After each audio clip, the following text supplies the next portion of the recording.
Listen carefully, little one. In the misty mountains of ancient Greece, where olive trees whisper secrets to the moon, there once lived creatures so magnificent and mysterious that even today we must speak of them in hushed tones so as not to disturb their eternal slumber. Our first friend is the Sphinx, but not the fierce riddle-asking creature you might have heard about. No, no. This is Sophia, the sleepy Sphinx, who lives atop Mount Helicon, where the Muses once danced. Unlike her famous cousin who guarded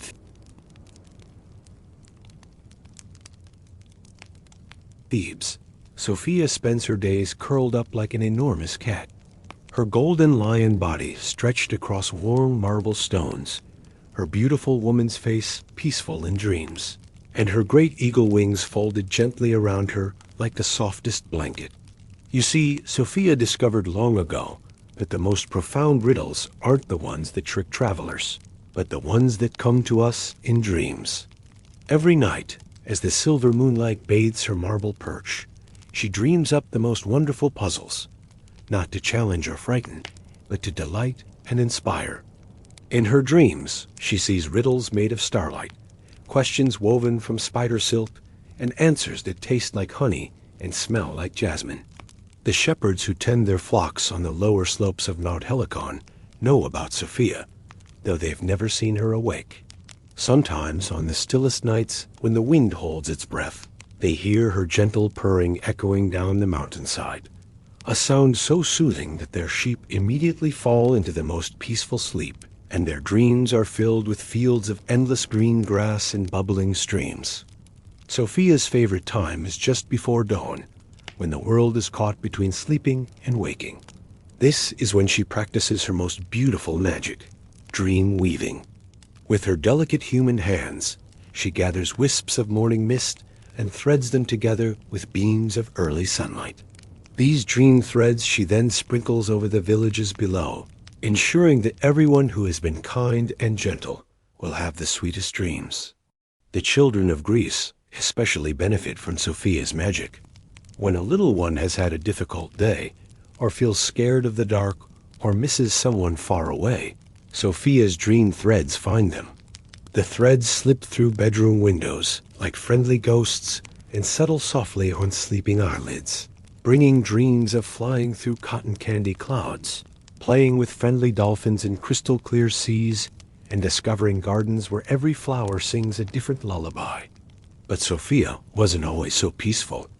Long, long ago, when the world was younger and rougher around the edges, she too asked riddles of passing travelers. But unlike her stern cousin, when someone couldn't answer her riddle, instead of punishment, she would simply give them the answer wrapped in a beautiful dream. She realized that knowledge shared with kindness grows like seeds in fertile soil, while knowledge guarded with threats withers like flowers in the frost. One moonlit night, a young shepherd boy named Nicholas got lost on the mountain. He was only 7 years old, and as he wandered higher and higher up the rocky paths, he began to cry. His sobs echoed through the mountain caves and reached Sophia's sleeping ears. Even in her deep slumber, her kind heart stirred with compassion. Sophia began to dream more intensely, and her dream took shape in the waking world. Golden threads of light appeared in the darkness, forming a gentle path that led Nicholas safely down the mountain. But more than that, her dream magic wrapped around the frightened boy like a warm embrace, filling his heart with courage and his mind with the absolute certainty that he was protected by something wonderful and good. When Nicholas reached his village safely, he told everyone about the magical golden path. But he also spoke of something else, a feeling of being held and comforted by the gentlest presence he had ever known. From that night forward, whenever children in the village felt scared or lonely, their parents would tell them about Sophia the sleepy Sphinx, who watches over all good children with dreams of gold and hearts full of love.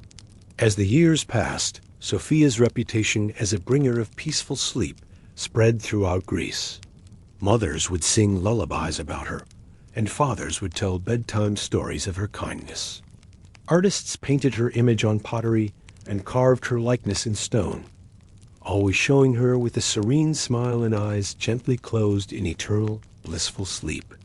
And still today, if you listen very carefully on quiet nights, you might hear the faint echo of Sophia's contented purring drifting down from ancient mountains. It's a sound that says, "Sleep well, little ones. I am here, dreaming beautiful dreams for you, weaving starlight into pillows and moonbeams into blankets. Rest now, and let tomorrow bring new wonders." The wind carries her blessing to every child who believes in magic and kindness, ensuring that they too will sleep as peacefully as the sleepy Sphinx herself, cradled in dreams of golden threads and gentle mysteries that solve themselves with love. Part 2.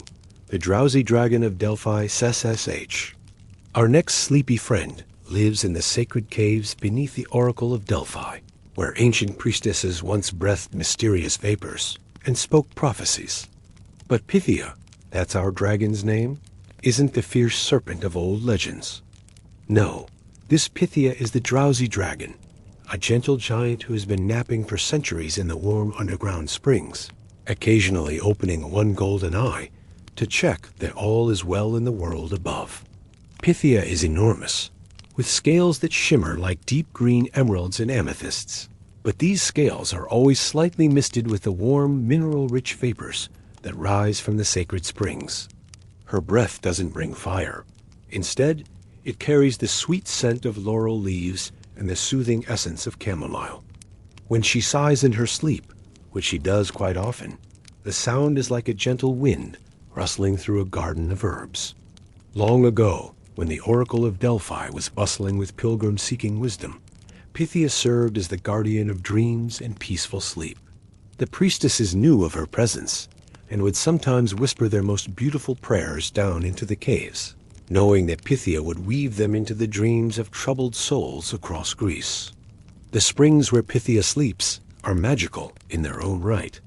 The water bubbles up from deep within the earth, warmed by the dragon's own gentle body heat and infused with her peaceful magic. These springs have special properties. They never freeze, even in the coldest winter, and their vapors carry away nightmares and worries, replacing them with dreams of ancient wisdom and gentle guidance. Pythia's favorite dreams are about the old days, when she was young and would playfully chase cloud shadows across the mountainsides of Parnassus. In her dreams, she remembers learning to fly, not with fierce power like other dragons, but with the grace of morning mist rising from a quiet lake. She would glide just above the olive groves, her passage marked only by a slight stirring of the leaves and a faint scent of magic in the air. But what made Pythia truly special was her gift for prophetic dreams. Unlike the sometimes cryptic and frightening prophecies of the oracle, Pythia's dream prophecies were always gentle and hopeful. She would dream of lost sheep finding their way home, of sick children growing strong and healthy, of lonely hearts finding friendship, and of small kindnesses that would bloom into great joys. These prophetic dreams didn't stay trapped in her sleeping mind. Oh no, they flowed out through the sacred vapors and drifted across all of Greece like invisible butterflies made of hope. A farmer worried about his crops might suddenly dream of golden wheat swaying in abundant fields. A sailor's wife, anxious for her husband's safe return, might dream of white sails appearing on a calm horizon. There was once a little girl named Millennia who lived in the village at the foot of Mount Parnassus. She had been born unable to speak, and though her family loved her dearly, she often felt isolated and sad. One night, drawn by something she couldn't name, young Millennium climbed the sacred path to Delphi. The moonlight guided her steps until she found herself at the entrance to Pythia's cave. As Millennium sat quietly by the cave entrance, breathing in the gentle vapors that rose from below, she heard the most beautiful sound, Pythia's sleeping song. It wasn't exactly humming, and it wasn't exactly purring, but something wonderfully in between. The sound seemed to speak directly to Millennia's heart in a language that needed no words. In that moment, Millennium understood that she didn't need to speak with her voice to communicate the love and wisdom in her heart. Pythia's dream song had awakened a different kind of voice within her, one that spoke through gentle actions, kind expressions, and an almost magical ability to understand what others needed most. From that night forward, Millennium became known throughout her village as the girl who could heal sadness without saying a word. She would sit with crying babies until they laughed, hold the hands of worried mothers until they felt peaceful, and somehow always appear just when someone needed a friend. People said she carried a bit of the oracle's wisdom in her heart, but Melania knew the truth. She carried Pythia's gift of understanding the language of dreams and gentle magic. The dragon still sleeps in her sacred caves, her breathing slow and steady like the eternal rhythm of earth and water. The springs continue to bubble with their healing vapors, and occasionally, when the moon is just right and the night is perfectly still, visitors to Delphi report hearing a sound like distant, beautiful singing rising from deep within the mountain. Those who listen carefully say it sounds like lullabies being sung in an ancient language that bypasses the ears and speaks directly to the soul. They leave feeling mysteriously comforted, as if they've been blessed by something infinitely wise and gentle.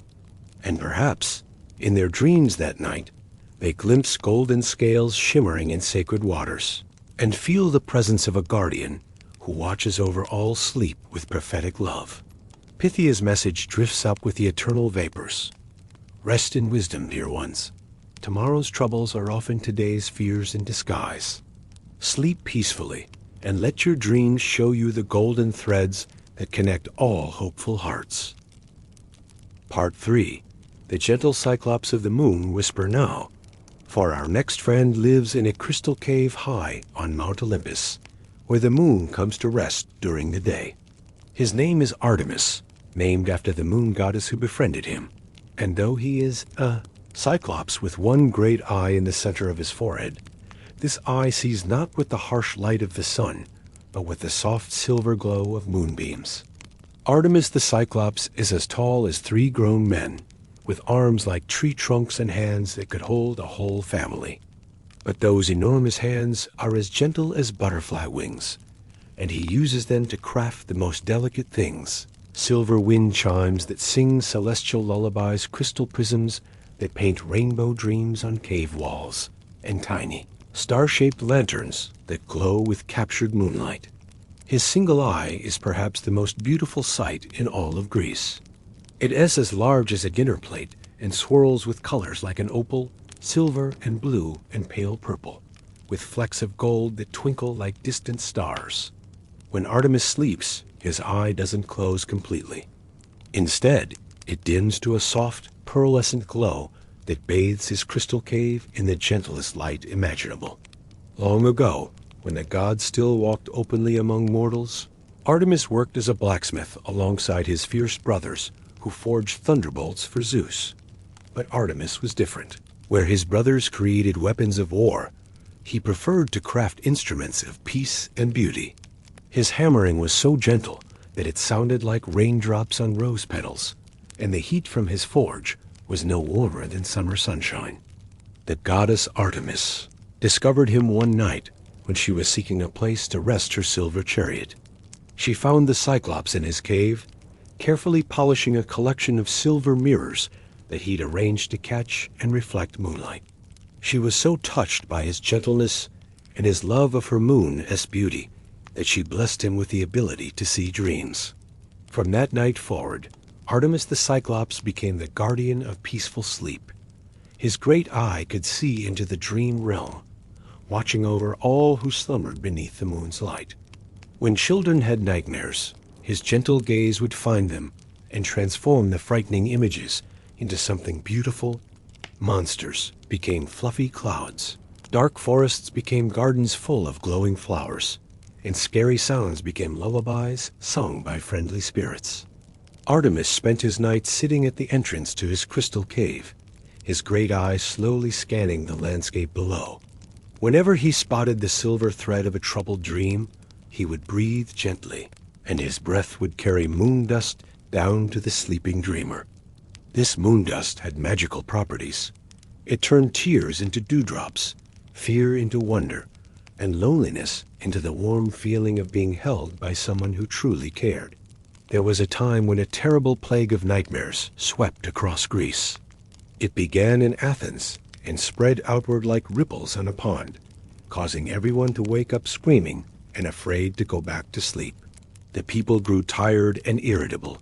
Children cried constantly, and even the animals seemed restless and afraid. Artemis watched this plague of bad dreams with growing concern. His great eye filled with tears of liquid moonlight as he saw so much suffering below. He knew he had to do something more than just blow away individual nightmares. He needed to create something powerful enough to heal an entire nation's sleep. For 3 days and 3 nights, Artemis worked without rest in his crystal cave. He gathered moonbeams in his gentle hands and wove them together like silver thread. He collected the songs of night birds and braided them into the moonbeam thread. He added the scent of jasmine and lavender, the sound of gentle rain, and the feeling of being tucked safely into the softest bed imaginable. When his work was complete, Artemis had created the most beautiful dream net ever made. It shimmered with all the colors of moonlight and hummed with the most peaceful sounds of night. On the 3rd night, he cast this dream net out over all of Greece, and it settled over the land like the gentlest blanket. That night, every person in Greece had the same beautiful dream. They dreamed they were lying in a field of soft grass under a canopy of stars, with a gentle giant watching over them with an eye full of love and protection. In the dream, they felt completely safe and beloved, and when they woke, the feeling of peace stayed with them. The plague of nightmares was broken forever. But more than that, the people of Greece discovered that they could call upon this feeling of safety whenever they needed it. Parents began teaching their children about Artemis the gentle Cyclops, and children would place small silver coins by their windows as offerings to thank him for watching over their dreams. Even now, on clear nights when the moon is bright, people say you can see a gentle light shining from high on Mount Olympus. Artemis as Great Eye, still watching over all who sleep beneath the moon's protection. His crystal cave sparkles like a lighthouse of dreams, sending out waves of peaceful energy that ensure every good heart will find rest. And sometimes, very rarely, a silver feather will drift down from the mountain, not from any bird, but from Artemis's dream net, still spread invisible across the sky. Children who find these feathers sleep so peacefully that they wake up feeling like they've been hugged by the moon itself. The gentle Cyclops' blessing echoes down from his crystal heights. Sleep beneath my watching eye, dear children. I see all dreams and guard the good ones, nurture the hopeful ones, and transform the dark ones into adventures of courage and wonder. Rest in my silver light and wake with moonbeams in your hearts. Part 4. The sleepy-headed Hydra she. Settle in closer, for this tale is about Hyacinth, the 9-headed Hydra who lives in the marshlands of Lerna, but not at all like the terrible monster you might expect. No, Hyacinth is the sleepiest creature in all of Greece, and each of her 9 heads loves nothing more than a good long nap. You see, when Hyacinth was just a baby Hydra, she discovered that sleeping was far more interesting than fighting. While other monsters roared and stomped about, little Hyacinth found that the most wonderful adventures happened in dreams. So instead of growing fierce and terrible, she grew drowsy and wise, and each of her 9 heads developed its own special sleeping talent.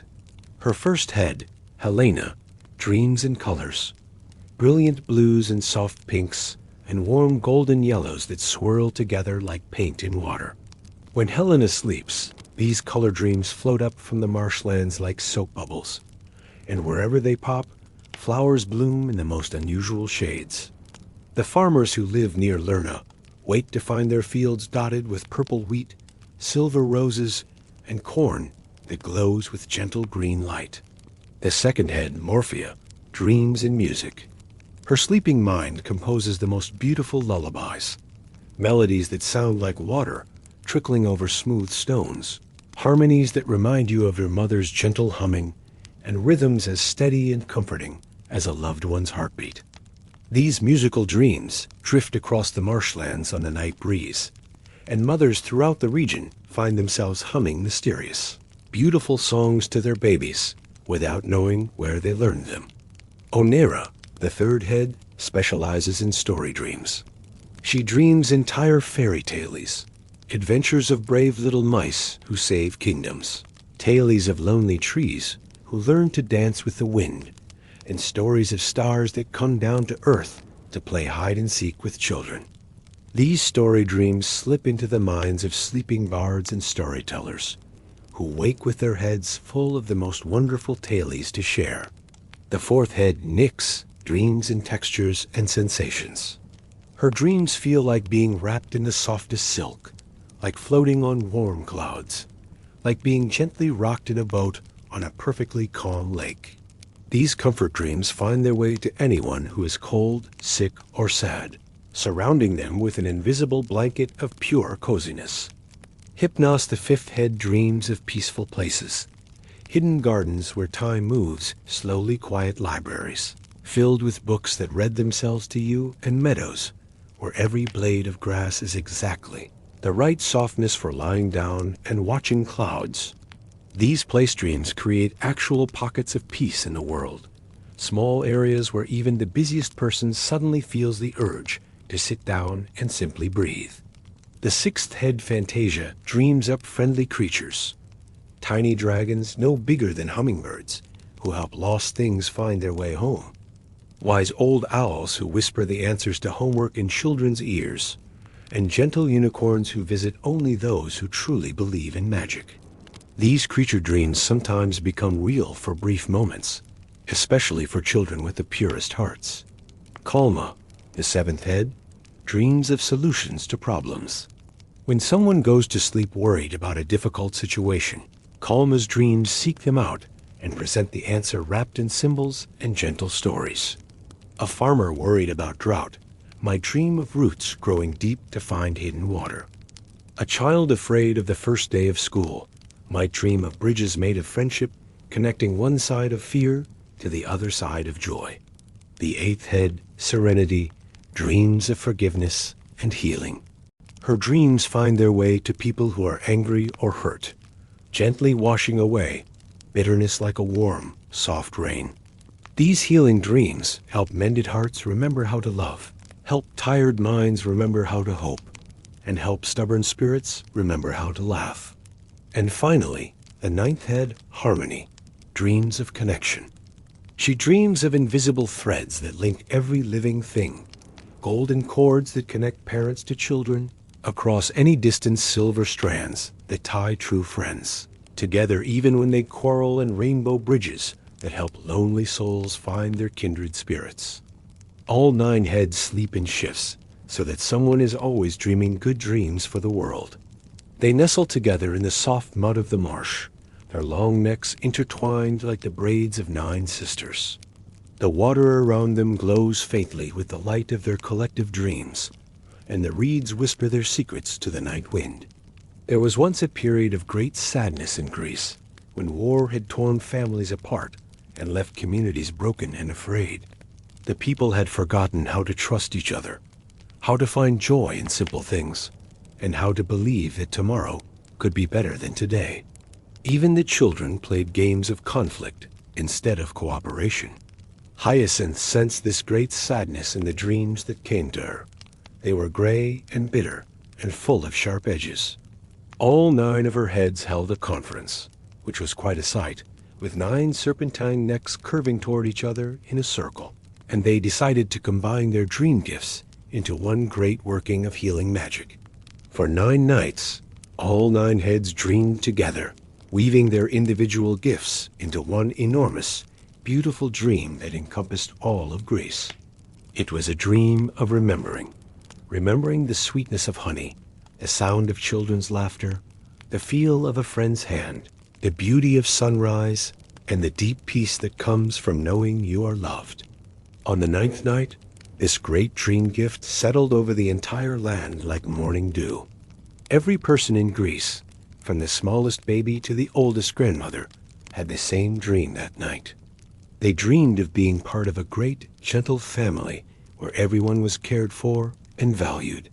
They dreamed of their own capacity for kindness, their own ability to forgive, and their own power to create beauty and joy. When the people woke, they carried the dream's gift in their hearts. Enemies remembered their former friendship. Mothers found the strength to comfort their children. Fathers remembered how to play. And children. Oh, the children remembered that the world was full of magic and wonder, and that they were precious beyond measure. From that day forward, the marshlands of Lerna became a place of pilgrimage. People would come from across Greece to leave small offerings of gratitude, not weapons or gold, but simple gifts like flower crowns, handwritten poems, and drawings made by children. These offerings sink gently into the marsh water, where they become part of Hyacinth's dream weaving, adding human love and gratitude to her endless tapestry of gentle magic. The nine-headed Hydra's blessing ripples out through dream-touched waters. Sleep, precious ones, and let your dreams be gardens where hope grows wild and love blooms eternal. In the gentle marshlands of your own hearts, may you find the springs of peace that never run dry, and wake each morning with kindness renewed. Part 5. The yawning Minotaur listens softly now. Deep beneath the island of Crete, in what was once a fearsome labyrinth, lives Minos the Minotaur. But this Minos is nothing like the monster of old stories. No, this gentle giant spends his days transforming the ancient maze into the most comfortable bedroom in all the world, complete with soft moss carpets, walls lined with sheep's wool, and the most amazing collection of pillows ever assembled. Minos has the head of a bull and the body of a man, but where you might expect fierce horns, his are smooth and curved like crescent moons, perfect for hanging dream catchers made of spider silk and morning dew. His eyes are large and brown and kind, with long eyelashes that flutter when he's falling asleep, which is most of the time, because Minos has elevated napping to an art form. The labyrinth that was once designed to trap and confuse has become, under Minos's gentle care, a maze of comfort. Each winding corridor leads to a different kind of sleeping nook. There is the sunrise chamber, where early birds can catch the first rays of dawn. Filtering through crystal windows, the starlight suite, where night owls can sleep under a ceiling that shows the actual constellations. And the rain room, where the sound of gentle precipitation on leaves provides the perfect white noise for deep slumber. But Minos's favorite spot is the very center of the labyrinth, where he's created the grand sleeping hall.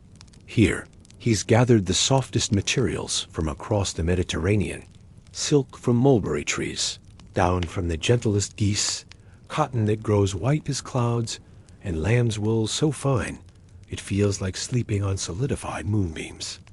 The hall is circular, with curved walls that seem to embrace anyone who enters, and the ceiling is painted with the most peaceful scenes imaginable. Clouds drifting across summer skies, leaves rustling in gentle breezes, and waves lapping softly against sandy shores. What makes Minos truly special is his gift for creating the perfect sleeping conditions for each individual visitor. With just one sniff of his sensitive bull's nose, he can tell exactly what kind of environment will help someone sleep best.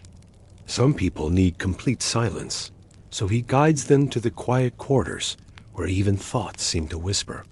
Others sleep better with gentle sounds, so they might find themselves in the brook bedroom, where a tiny stream trickles through one wall and out the other. For those who are afraid of the dark, Minos has created the gentle glow gallery, where bioluminescent moss provides just enough light to feel safe without being too bright for sleep. And for those who love complete darkness, there's the velvet void, a chamber so perfectly dark that floating there feels like being cradled in the softest night imaginable. Minos's own sleeping habits are legendary throughout Greece. He doesn't just sleep, he demonstrates sleep as a masterclass in relaxation. First, he performs his evening routine, which includes a slow, mindful walk through each corridor of his labyrinth, checking that all is well. Then he stretches, each movement deliberate and graceful, despite his great size. His stretching routine includes touching his nose to his knees, which requires considerable flexibility for someone with a bull's head, rolling his shoulders like slowly turning wheels and extending his arms in wide circles that seem to embrace the entire world. When Minos finally settles down to sleep, it's a process to behold. He arranges his collection of pillows, and he has hundreds, each one perfect for a different sleeping position. There are firm pillows for side sleepers, soft pillows for back sleepers, tiny pillows for putting between the knees, and enormous pillows that can cradle an entire body. He has pillows filled with lavender for sweet dreams, pillows filled with chamomile for deep sleep, and pillows filled with rose petals for dreams of love and happiness. Once his pillows are perfectly arranged, Minos performs his famous yawning meditation. He begins with small, delicate yawns, each one bringing him deeper into relaxation. The yawns grow larger and more satisfying, and something magical happens. Anyone within hearing distance begins to yawn too. But these aren't ordinary yawns of tiredness. These are yawns of pure contentment, yawns that release all the tension of the day and replace it with a feeling of complete peace. The sound of Minos's yawning carries throughout the labyrinth and beyond, drifting up through hidden air shafts and out into the Cretan countryside. Shepherds resting with their flocks suddenly find themselves yawning and feeling more relaxed than they have in months. Sailors in the harbor yawn and discover that their worries about storms and rough seas have melted away. Even the goats on the hillsides yawn in response, and their milk the next day is said to be especially sweet and calming. There was once a young princess named Ariadne who suffered from terrible insomnia. She would lie awake night after night, her mind racing with worries about the future, regrets about the past, and fears about everything in between. Her father, the king, had tried everything: the finest beds, the most skilled musicians to play lullabies, even counting sheep imported specially from the most peaceful meadows in Greece. Nothing worked. Finally, a wise old woman suggested that the princess visit the reformed labyrinth and meet Minos the Minotaur. Ariadne was skeptical. How could a monster help her sleep? But she was so desperate that she agreed to try. She made the journey to the heart of the labyrinth, following corridors that now felt welcoming rather than menacing, guided by the soft sound of peaceful snoring echoing through the passages. When she found Minos in his grand sleeping hall, he was in the middle of his afternoon nap, surrounded by his pillow collection and making the most contented sleeping sounds. As Ariadne watched, she felt something she hadn't experienced in years, her eyelids growing heavy. Just being in the presence of someone who slept so peacefully was incredibly soothing. Minos woke gently and immediately knew what Ariadne needed. Without speaking, for he communicated mostly through gentle gestures and meaningful looks, he prepared a special sleeping spot just for her. He selected the perfect combination of pillows, adjusted the lighting to exactly the right level of dimness, and then performed a special version of his yawning meditation designed just for her. That night, Ariadne slept for 12 straight hours and woke feeling more refreshed than she had ever felt in her life. But more than that, she had learned something important, that sleep isn't just about closing your eyes and waiting for unconsciousness. It's about creating a ritual of peace, about honoring the transition from waking to dreaming, and about trusting that rest is not laziness, but a necessary gift we give ourselves. Ariadne became Minos's first student in the art of perfect sleep, and eventually, people came from across the Mediterranean to learn from the yawning Minotaur.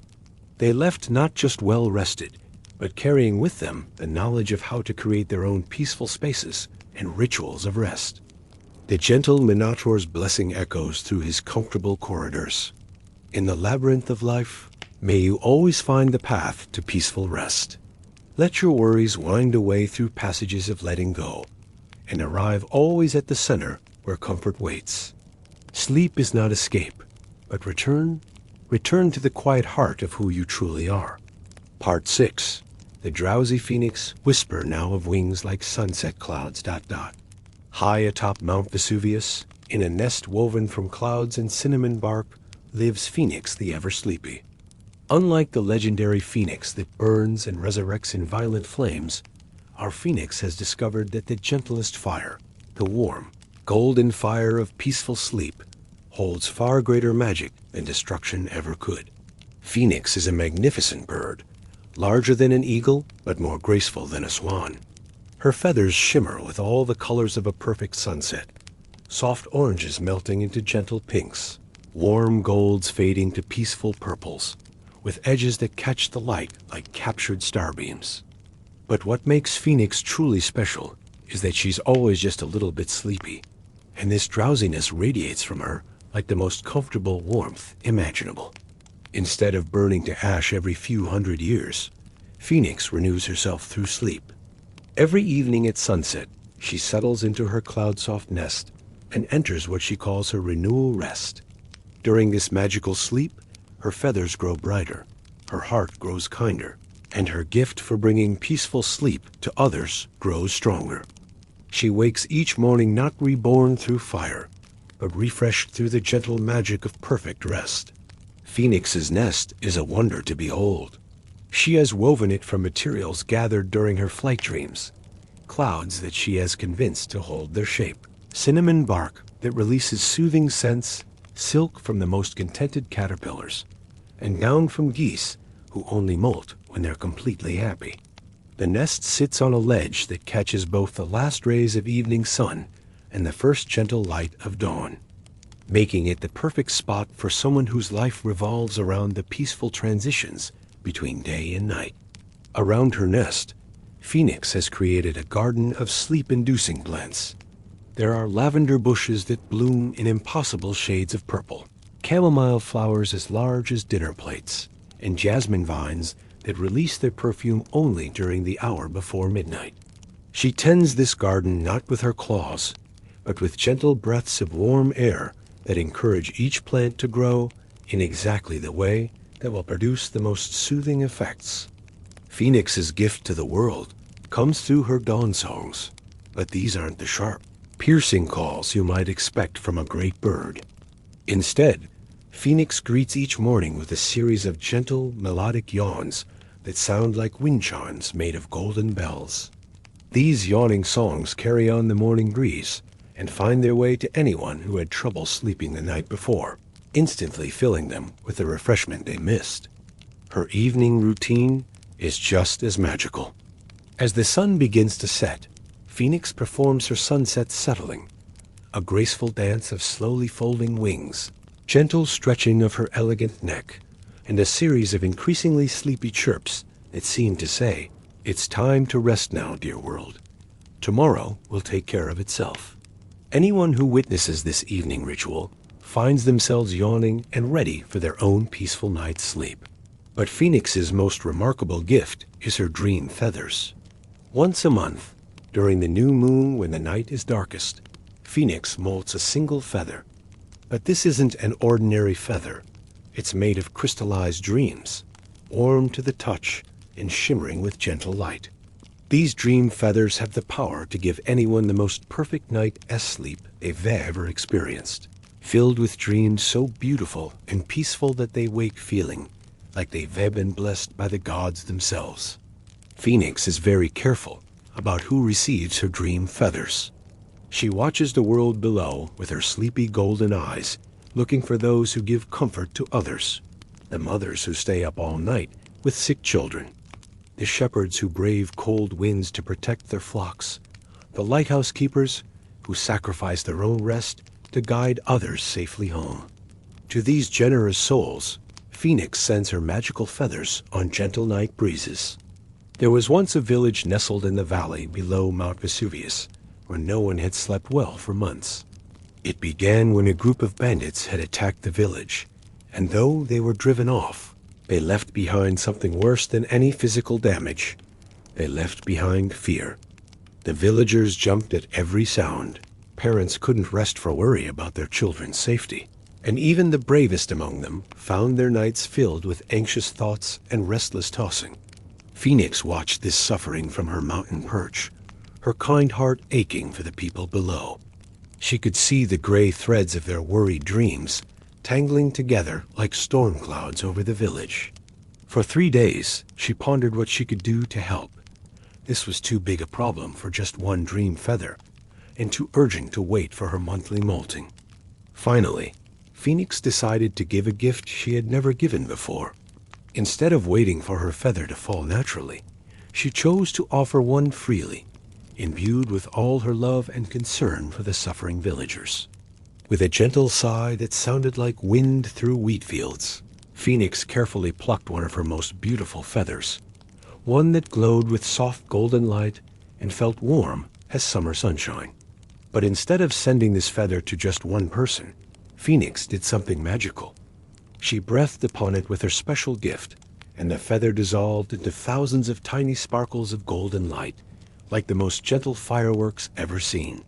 These sparkles drifted down from the mountain on the evening breeze, settling over the entire village like a blanket made of stardust. That night, every person in the village, from the tiniest baby to the oldest grandmother, experienced the same wonderful dream. They dreamed they were all gathered in a great, safe hall with walls made of golden light, where a magnificent bird with sunset-colored wings sang them the most beautiful lullaby. In the dream, all their fears melted away like frost in morning sunshine, replaced by an unshakable knowledge that they were protected, loved, and safe. When the villagers woke the next morning, they found that the feeling of safety from their dream had stayed with them. More importantly, they discovered that their shared dream had created something new, a deep sense of community and mutual protection. They realized that as long as they looked out for each other, as long as they shared their fears instead of carrying them alone, they would always be stronger than anything that threatened them. From that day forward, the village below Mount Vesuvius became known as the Village of Golden Dreams, famous throughout Greece for the peaceful sleep enjoyed by all who lived there. Travelers would come from far away just to spend a night in the village, and they always left feeling more rested and hopeful than when they arrived. Phoenix was so pleased with the success of her gift that she began a new tradition.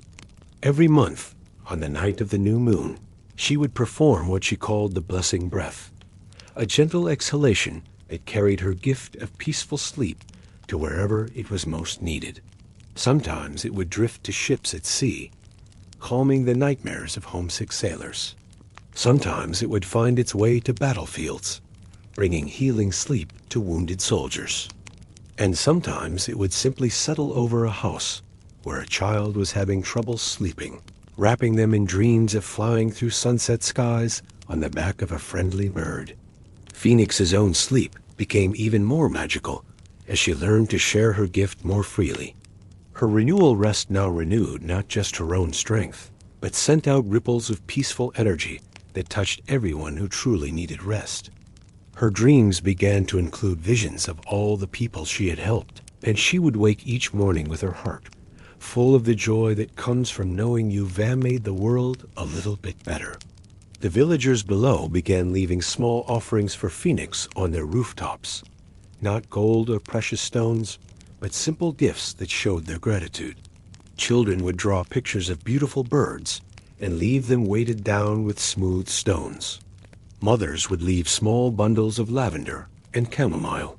Fathers would carve simple wooden birds and leave them pointing toward the mountain. These offerings never stayed on the rooftops long.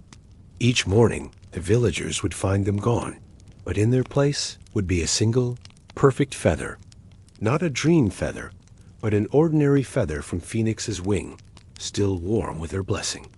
These feathers became treasured family heirlooms passed down from parents to children, with the instruction that if someone in the family ever had trouble sleeping, they should hold the feather and remember that they were watched over by love itself. Even now, on clear evenings when the air is still, people climbing Mount Vesuvius report seeing a golden glow from high on the mountain, and hearing what sounds like the world's most peaceful yawning drifting down on the evening breeze. They say that just hearing this sound makes them feel drowsy in the most pleasant way, and that night they sleep deeper and dream sweeter than usual. Phoenix's blessing floats down on wings of golden light. May your sleep be renewal, dear ones, and your dreams be the gentle fire that burns away sorrow and lights the way to joy. Each night you rest, you are reborn a little, emerging from sleep not as ashes, but as hope given wing. Close your eyes and let tomorrow's troubles wait. Tonight, you fly on sunset wings through valleys of perfect peace. Part 7. The Gentle Gorgon Sisters. Now we speak of 3 sisters who live in a garden so beautiful that even the roses weep with joy. These are the Gorgon sisters, but not the terrifying Medusa of frightening tales. No, these are Melody, Harmony, and Serenity, and their hair isn't made of hissing snakes, but of gentle vines that bloom with flowers and produce the sweetest lullabies in all the world. The 3 sisters live in the Garden of Eternal Twilight, a magical place where it's always that perfect time, just after sunset, when the sky holds the last traces of daylight mixed with the first whispers of night. Here, time moves differently. Not fast, not slow, but at exactly the pace of a contented sigh. The garden is filled with flowers that bloom only in moonlight, trees that grow pillows instead of fruit, and paths made of the softest moss that feels like walking on clouds. Melody, the eldest sister, has hair made of musical vines. Each strand is like a tiny harp string that plays gentle notes when touched by the evening breeze. Her hair changes with her moods and the seasons. In spring, it produces bright, hopeful melodies like bird songs. In summer, rich, warm harmonies, like honey being poured from a jar. In autumn, gentle, nostalgic tunes that make you remember all the best parts of growing up. And in winter, soft crystalline notes, like snow falling on wind chimes. Instead of turning people to stone with her gaze, Melody's eyes have the power to help people see the music in everything around them. When she looks at a babbling brook, others can suddenly hear the water's song. When she glances at leaves rustling in the wind, people discover they're listening to nature's own symphony. Her gift helps insomniacs understand that the world is full of gentle music designed to lull them to sleep. They just need to learn how to listen. Harmony, the middle sister, has hair made of flowering vines that bloom in perfect synchronization. When one flower opens, its paired flower on the opposite side of her head opens too, creating beautiful symmetrical patterns that shift and change like a slow floral dance. Her hair smells of all the most soothing scents: jasmine and vanilla, lavender and rose, fresh rain and warm bread, but never so strong as to be overwhelming. The fragrance changes to match exactly what each person needs to feel calm and peaceful. Harmony's special power is helping people find balance in their lives. Her gaze doesn't turn people to stone, but helps them see how to turn the scattered pieces of their days into something harmonious and beautiful. She can look at someone and immediately understand what is keeping them awake at night.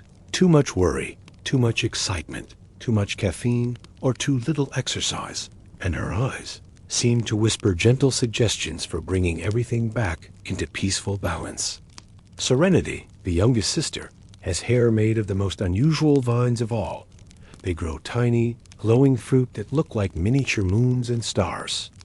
These celestial fruits ripen according to the phases of the moon, and when they're ready, they glow with soft, silvery light and taste like liquid peace. Anyone who eats one of Serenity's starfruits immediately feels all their tensions melt away, replaced by the deep calm that comes from knowing, absolutely knowing, that everything is going to be all right. Serenity's eyes hold the deepest magic of all. Instead of turning people to stone, her gaze turns their hardest memories into soft ones, their sharpest fears into gentle understanding, and their deepest hurts into wisdom. She doesn't erase pain or pretend it never happened, but she helps transform it into something that can coexist peacefully with joy and hope. The 3 sisters spend their days tending their magical garden together, each contributing her own gifts to create the most peaceful place in all of Greece. They plant flowers that bloom in sequence, so there's always something beautiful opening just as something else gracefully closes. They train their vines to grow in patterns that please the eye and calm the mind. and they spend hours each day simply sitting together, their different hair songs blending into harmonies so beautiful that even the ancient gods pause in their activities to listen. Their evening routine is a sight that few mortals have ever witnessed, but those who have described it as the most beautiful thing they've ever seen. Just as the sun begins to set, the three sisters sit in a circle in the center of their garden. Melody begins to hum, her vine hair picking up the melody and amplifying it into the sweetest music. Harmony adds her voice, creating harmonies that weave around Melody's tune like silk ribbons dancing in the wind. And Serenity contributes a wordless song that sounds like peace itself given voice. As they sing together, their garden responds. Flowers open in time with the music, releasing fragrances that carry their peaceful songs on the evening breeze. Night-blooming jasmine unfurls its star-shaped blossoms. Lavender releases its calming scent, and roses open their hearts to share their perfume of love and contentment. The very air in the garden becomes visible, shimmering with musical notes and flower petals and tiny sparkles of pure tranquility. This evening song of the Gorgon sisters travels far beyond their garden. It drifts over hills and valleys, floats across the sea to distant islands, and finds its way into every home where someone is struggling to find peace. Mothers nursing restless babies suddenly find their little ones settling into peaceful sleep. Shepherds keeping watch over their flocks discover that their sheep have arranged themselves in the softest positions, breathing deeply and contentedly. Even wild animals in the forest grow calm, with predators and prey resting peacefully near each other for the duration of the sisters' song. There was once a young man named Orpheus, yes, the famous musician, but before he became famous, who was struggling with terrible creative block. He had been trying to write music that would touch people's hearts, but everything he composed sounded harsh and artificial. He couldn't sleep because his mind was constantly churning with failed melodies and discordant notes. Orpheus had heard whispered rumors of the Gorgon sisters in their garden, though most people warned him to stay away. But he was so desperate to understand true music that he decided to risk the journey. He climbed through mountains and crossed valleys, following the faint sound of the most beautiful harmonies he had ever heard. When he finally found the Garden of Eternal Twilight, Orpheus expected to be turned to stone the moment the sisters saw him.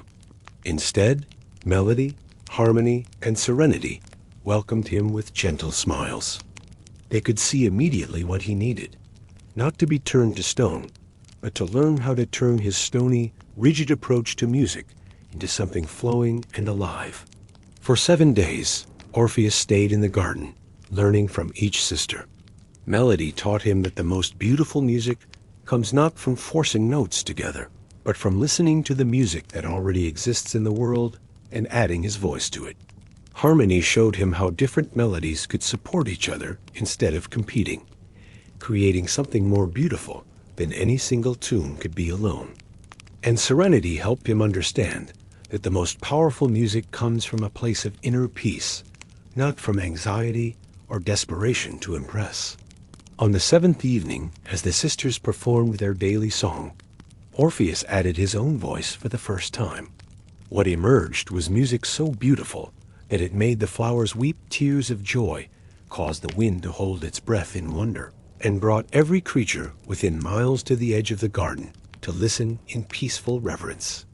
When Orpheus finally left the Garden of Eternal Twilight, he carried with him not just new knowledge about music, but a deep understanding of how to find peace within himself.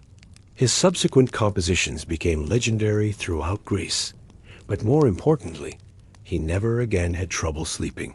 He had learned the secret the Gorgon sisters knew, that the most beautiful creations come from a place of inner harmony, and that rest is not the enemy of creativity, but its most essential ingredient. The sisters' gift continues to flow from their eternal garden. Look not away from beauty, dear ones, for our eyes hold only peace. In the garden of your own heart, tend the flowers of calm thoughts, water the vines of gentle dreams, and harvest the star fruits of contentment. Let your own inner song blend with the music of the world, and sleep in the harmony that connects all living things. Part 8. The slumbering griffin listened closely to this tale of golden wings and gentle dreams. High in the peaks of Mount Parnassus, where eagles dare not fly and clouds come to rest when they're weary, lives Aurelia the griffin. But unlike the fierce guardians of legend, Aurelia has discovered that the greatest treasure she can protect is the precious gift of peaceful sleep for all who need it. Aurelia is magnificent to behold. She has the head and front talons of a golden eagle, but her eagle features are soft and motherly rather than fierce. Her eyes are large and warm, the color of amber honey, and they always seem to hold a gentle smile.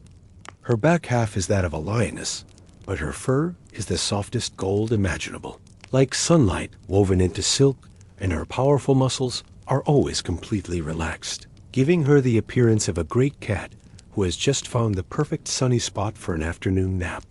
Most remarkable of all are Aurelia's wings. They're enormous.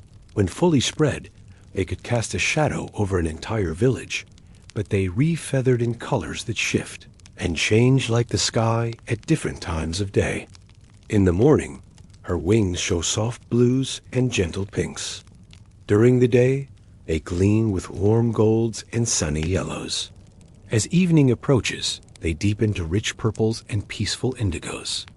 And at night, they shimmer with silver and deep blue, like a night sky filled with stars. Instead of guarding a hoard of gold and jewels, Aurelia collects and protects something far more precious: perfect dreams. Her mountain cave isn't filled with coins and crowns, but with thousands upon thousands of beautiful dreams that she's gathered over the centuries.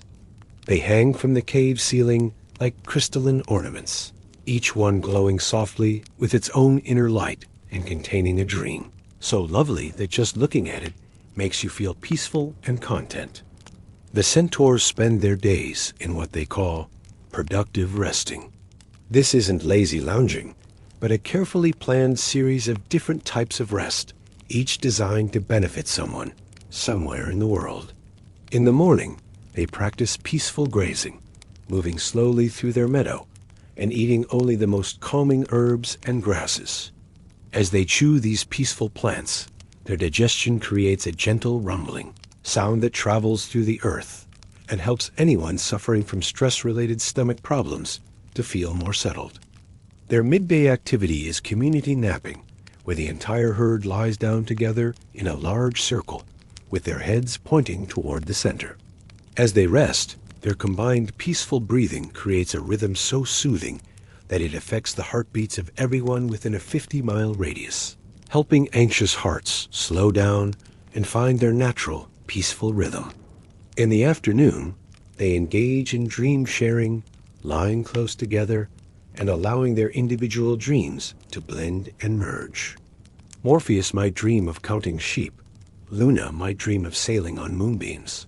Somnus might dream of the perfect pillow, and Nyx might dream of stars arranging themselves into comfortable constellations.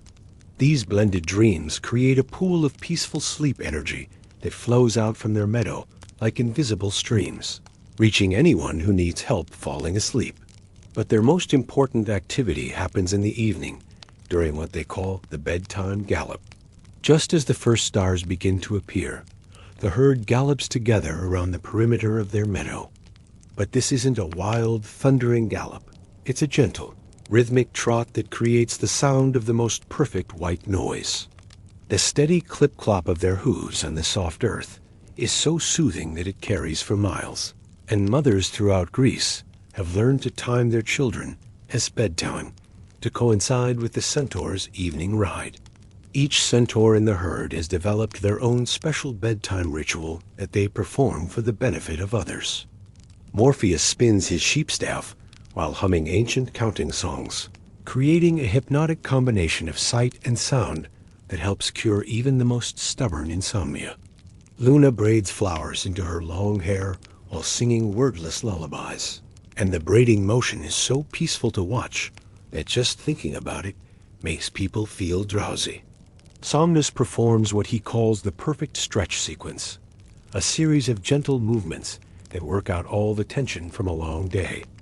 Even though he's far away in his meadow, people who need help relaxing often find themselves instinctively copying his stretches, their bodies somehow knowing exactly what movements will help them feel most ready for sleep. And Nyx creates what she calls star pictures. Using her gift for light manipulation, she arranges the stars in the sky above the meadow into images that tell peaceful stories. These star stories are visible from great distances and always feature gentle themes. A rabbit hopping peacefully through a garden, a boat floating calmly on still water, or a child being tucked into bed by loving parents.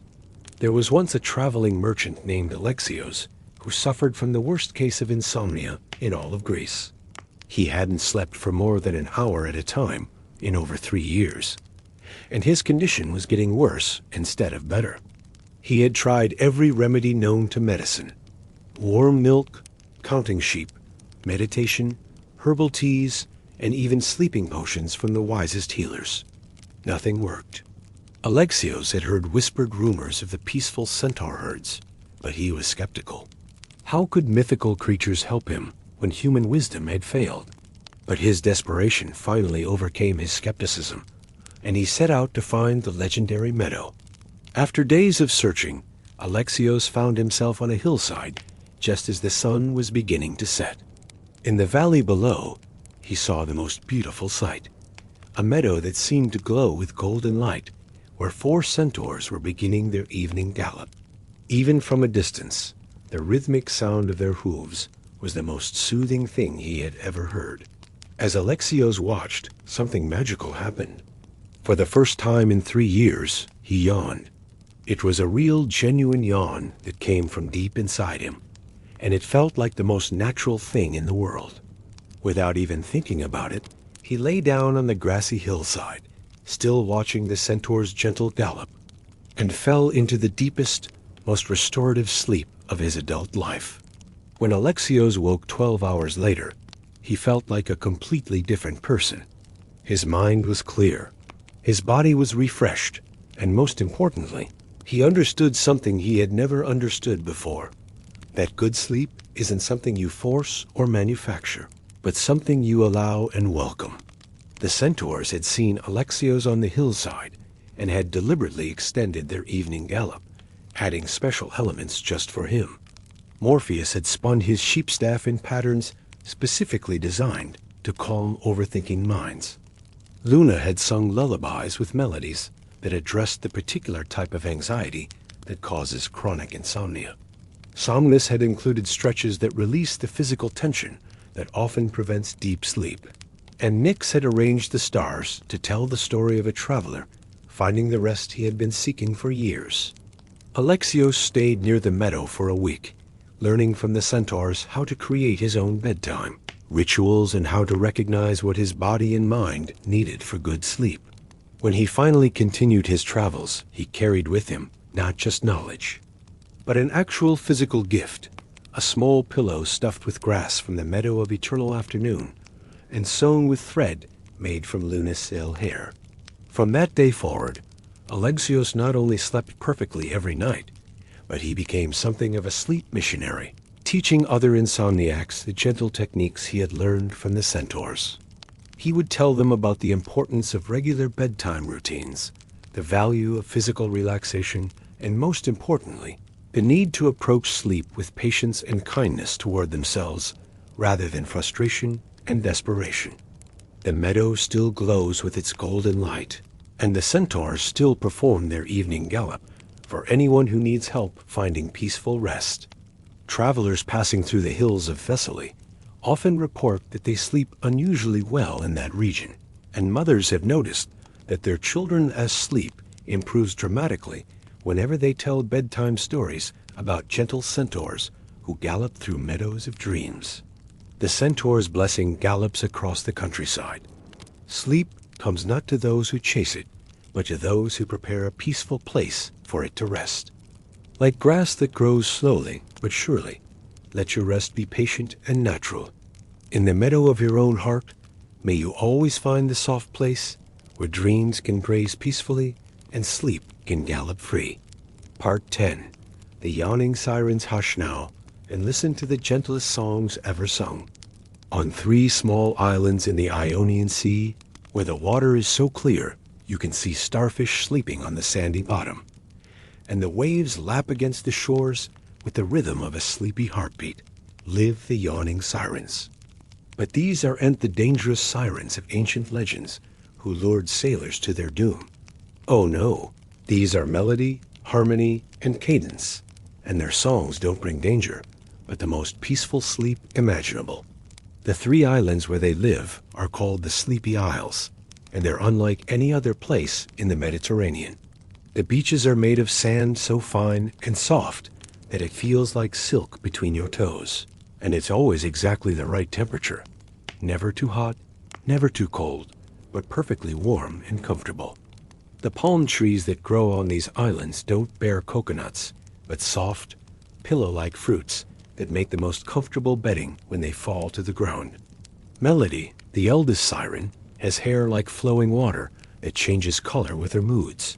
Silver when she's feeling peaceful, soft blue when she's dreaming, and gentle green when she's composing her sleepy songs. Her voice is extraordinary. She can sing notes so low they feel like a warm hug, and notes so high they sound like angel whispers. But her specialty is the perfect middle range that matches the natural rhythm of slow, peaceful breathing. Harmony, the middle sister, has hair that literally sparkles with stardust. She combs it every night with a comb made from solidified moonbeams, and her gift is creating songs that harmonize not just with her sister's voices, but with the natural sounds around her. When she sings, her voice blends with the gentle lapping of waves, the soft sighing of sea breezes, and even the quiet breathing of sleeping dolphins, creating a symphony of natural peace that makes everyone who hears it feel like they being rocked in the arms of the ocean itself. Cadence, the youngest, has the most unusual gift of all. Her hair grows in natural spirals that mirror the mathematical patterns found in seashells and flower petals, and her voice has the power to synchronize with anyone's heartbeat and breathing, gradually slowing them down to the perfect rhythm for deep, restorative sleep. When Cadence sings, listeners find their bodies naturally relaxing, their breathing becoming deeper and slower, and their hearts beating in time with her gentle melodies. The 3 sisters spend their days lounging on rocks that have been worn smooth by centuries of gentle waves, but these aren't ordinary rocks. They remade of a special kind of stone that stays perfectly comfortable in any weather and seems to mold itself to the shape of whoever rests upon it. The rocks are arranged in a triangle around a natural pool of the warmest, most soothing seawater, where the sisters like to dip their tails and practice their scales, both the musical kind and the mermaid kind. Instead of singing dangerous songs that lure sailors to shipwreck, the yawning sirens use their voices to guide ships safely through treacherous waters. Their songs carry farther than any normal voice could reach, and sailors learn to recognize the distinctive sound of sleepy contentment in their music. When a ship hears the yawning sirens, the crew knows they're approaching safe harbor and peaceful waters. But the sirens' most important work happens at night. Just as the sun begins to set and the first stars appear, they begin their evening concert. This isn't a performance for an audience, but a gift freely given to anyone who needs help sleeping. Their 3 voices blend together in the most beautiful lullabies, each song carefully crafted to address different types of sleep troubles. For people who can't stop their minds from racing, Melody sings slow, repetitive melodies that give busy thoughts something peaceful to focus on. Her songs often feature simple, beautiful images: clouds drifting across summer skies, leaves floating down gentle streams, or snow falling softly on quiet meadows. The melodies are so soothing that anxious thoughts simply melt away, replaced by the peaceful images her songs create. For those who feel lonely or afraid in the dark, Harmony creates songs that make listeners feel surrounded by love and protection. Her voice seems to come from everywhere at once, wrapping around the listener like the gentlest embrace. She sings about guardian angels, loving grandparents watching from the stars, and the way the whole universe conspires to keep good people safe while they sleep. And for people whose bodies are tense and uncomfortable, Cadence sings songs that help every muscle relax completely. Her voice moves through different rhythms and tempos, starting with whatever pace matches the listener's current state of tension, and gradually slowing down until even the most stressed person feels like they be floating on the most comfortable cloud imaginable. The siren's lullabies travel incredible distances across the water. Fishermen working night shifts find themselves humming along with mysterious, beautiful songs that seem to come from everywhere and nowhere. Children living in coastal villages fall asleep to the faint sound of the most peaceful music they've ever heard. And even people living far inland sometimes dream of gentle voices singing by moonlit waters, and they wake feeling more rested than they have in years. The islands where the sirens live have become a place of pilgrimage for anyone suffering from serious sleep problems. But getting there isn't easy. The islands can only be found by those who truly need their help, and only by people whose hearts are pure and intentions are good. The sirens use their magic to hide their islands from anyone who might try to exploit or harm them. But they welcome with open arms anyone who comes seeking genuine help with sleep troubles. There was once a ship's captain named Thalia, who had been at sea for so many years that she had forgotten how to sleep on dry land. Whenever her ship docked, she would lie awake all night in beds, missing the gentle rocking motion of the waves. But worse than that, she had begun to have the same problem even at sea. Years of responsibility for her crew's safety had made her such a light sleeper that she would wake at every small sound, every change in the wind, every shift in the ocean's rhythm. Thalia had heard the legends of the yawning sirens, but she had always dismissed them as sailors' tales. However, as her sleeplessness grew worse and began to affect her ability to captain her ship safely, she decided she had nothing to lose by searching for them. She set sail alone in a small boat, following only the vaguest rumors and her own desperate hope. For 3 days, Thalia sailed in circles, finding nothing but empty ocean. She was beginning to think she had been foolish to believe in legends, when on the 3rd evening, she heard something that made her heart skip a beat, the faint sound of the most beautiful singing she had ever heard. Following the sound, she sailed through a patch of mist that hadn't been there moments before, and emerged to find herself in a lagoon surrounded by 3 small, perfect islands. The yawning sirens were waiting for her, sitting on their comfortable rocks with welcoming smiles. They had sensed her desperation and her pure intentions from miles away. Without saying a word, for sirens communicate as much through feeling as through speech, they began to sing for her, not the dangerous songs of legend, but lullabies so perfect that Thalia felt her eyes growing heavy for the first time in months. But the sirens didn't just sing Thalia to sleep. They taught her something even more valuable. Over the course of a week, they showed her how to create her own peaceful sleep rituals that would work anywhere, whether on land or sea. Melody taught her breathing techniques that matched the rhythm of gentle waves. Harmony showed her how to listen for the peaceful sounds that exist in any environment, the whisper of wind, the settling of wooden beams, even the distant sounds of a busy port, and how to let those sounds become her lullaby instead of her distraction. Most importantly, Cadence taught Thalia how to trust her crew enough to truly rest. She helped the captain understand that being constantly vigilant wasn't keeping anyone safer. In fact, her exhaustion was making her less effective as a leader. True responsibility meant taking care of herself so she could take care of others. When Thalia finally left the sleepy isles, she carried with her a small conch shell that the sirens had given her. When blown gently, it produced a soft, musical note that instantly reminded her of their peaceful songs.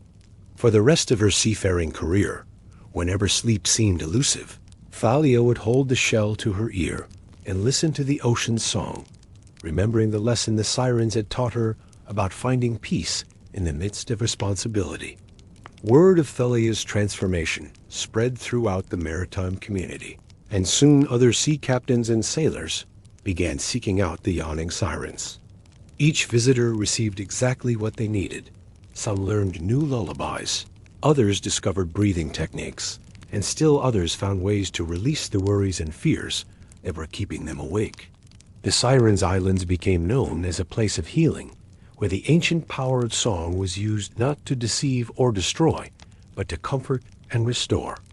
The sisters took great pride in their work, knowing that their songs were helping people all across the Mediterranean sleep peacefully and wake refreshed.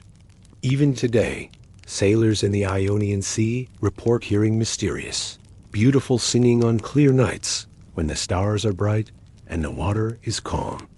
They say the songs make them feel homesick in the most pleasant way, not sad for what they've left behind, but grateful for the love that waits for them, whether at sea or on shore.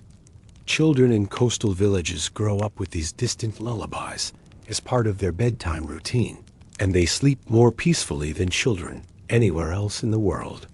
The yawning sirens continue their nightly concerts, their voices carrying messages of peace across the endless waters. Their gift flows on every tide and whispers in every wave. Let the rhythm of the sea rock you to peaceful rest, dear ones. In the depths of sleep, find the treasures that no worldly wealth can match, dreams that heal, rest that restores, and peace that surpasses understanding. Sleep deep as the ocean, and wake refreshed as morning tides. Part 11. The drowsing Chimera speaks softly now of the creature with 3 peaceful hearts. In a hidden valley where 3 streams meet to form the gentlest waterfall, where wildflowers grow in impossible profusion and butterflies dance in eternal spirals, lives Serenity the Chimera. But this isn't the fire-breathing monster of frightening legends. This is a creature of 3 parts who has learned that the greatest power comes not from breathing fire, but from breathing peace. Serenity has the front body of a lioness, but her golden fur is always slightly rumpled from frequent naps, and her great amber eyes hold the sleepy contentment of a cat who has found the perfect sunny spot. Her middle section is that of a goat, but instead of being frisky and energetic, this part of her is endlessly calm, with soft gray fur and the most patient, gentle expression imaginable. And her back end is a serpent's tail, but rather than hissing or striking, it moves with the slow, hypnotic rhythm of a snake sunning itself on a warm rock. Each part of Serenity has its own personality and its own special gift for bringing peaceful sleep. The lioness part, which she calls her courage heart, helps people who are kept awake by fears and anxieties. When someone is afraid of the dark, worried about the future, or haunted by scary thoughts, Courage Heart breathes out not fire, but a warm golden mist that smells like sunshine and tastes like honey. This mist surrounds frightened hearts and fills them with the deep knowledge that they are braver than they know and more protected than they can see. The goat part, known as her Patience Heart, specializes in helping people whose minds won't stop racing with thoughts and worries. Patience Heart has learned the secret of true stillness, not the absence of thought, but the gentle acceptance of whatever thoughts come and go. When someone's mind is spinning with endless to-do lists, regrets about the past, or anxiety about tomorrow, Patience Heart breathes out a soft silver mist that smells like lavender and feels like the coolest mountain air. This mist settles over busy minds, like snow settling on a bustling city, quieting everything into peaceful silence. The serpent tail, called her Wisdom Heart, helps people who have trouble sleeping because they're struggling with difficult decisions or painful emotions. Wisdom Heart has the ancient knowledge of the earth itself, understanding that all problems have solutions, and all pain eventually transforms into wisdom. When someone is lying awake wrestling with a choice they have to make or a hurt they can't heal, Wisdom Heart breathes out a gentle green mist that smells like spring rain and tastes like fresh mint. This mist carries the deep understanding that tomorrow's wisdom is often born from tonight's willingness to let go and trust. Serenity lives in the Valley of 3 Streams, where each stream represents one of her hearts. The golden stream flows from springs warmed by underground fires, and its waters carry the courage to face any fear. The silver stream flows from high mountain snows, and its waters bring the patience to wait for difficult times to pass. The green stream flows from deep forest pools, and its waters hold the wisdom to know the difference between problems that need solving and worries that need releasing. Where the three streams meet, they form a pool of the most unusual water in all of Greece. It swirls with gold, silver, and green, and anyone who drinks from it experiences the most perfect balance of courage, patience, and wisdom. But more importantly, anyone who simply sits beside this pool and listens to the gentle sound of the three streams, joining together, finds their own heart naturally settling into the same peaceful rhythm. Serenity spends her days in what she calls triple meditation. She positions herself so that her three hearts are aligned with her three streams, and she breathes in harmony with the water's flow. As she breathes in, she draws in the peace of the valley, the courage of golden sunlight, the patience of silver moonbeams, and the wisdom of green growing things. As she breathes out, she releases these gifts in the form of her three-colored mists, which rise into the air and travel on the wind to find anyone who needs them. Her breathing creates a rhythm that affects everything in the valley. Birds learn to time their songs to her breath cycles. Flowers open and close in harmony with her heartbeats. And even the wind seems to blow more gently when it's in sync with her peaceful rhythm. The entire valley pulses with a sense of deep, abiding calm that can be felt by anyone sensitive enough to notice such things. But Serenity's most remarkable gift is her ability to help people understand that they do and have to choose between being strong and being peaceful. Her three hearts work together to show that true strength comes from the integration of courage, patience, and wisdom, not from the dominance of any one quality over the others. People who spend time with Serenity learn that they can be brave without being reckless, patient without being passive, and wise without being cold or distant. Every evening, as the sun sets behind the mountains and the first stars appear, Serenity performs her evening harmony. She stretches her three-part body in a long, graceful movement that looks like a living symbol of peace. Then she begins to purr, hiss, and bleat simultaneously. But these aren't the sounds of three different animals making noise together. Instead, they blend into a chord of such perfect harmony that it seems to resonate with the very music of the spheres. This evening harmony carries far beyond the valley, and people throughout the region have learned to listen for it. Parents know that when they hear Serenity's song, it's the perfect time to tuck their children into bed. The three-part harmony seems to speak directly to the threefold nature of every human heart, a part that needs courage, the part that needs patience, and the part that needs wisdom. There was once a young scholar named Pythagoras, yes, the famous mathematician, but this was before he discovered his theorem, who was tormented by insomnia caused by his inability to stop analyzing everything. His mind was so active that he would lie awake all night, thinking about numbers, patterns, and the hidden relationships between all things. The more tired he became, the more his thoughts raced, creating a vicious cycle that left him exhausted and frustrated.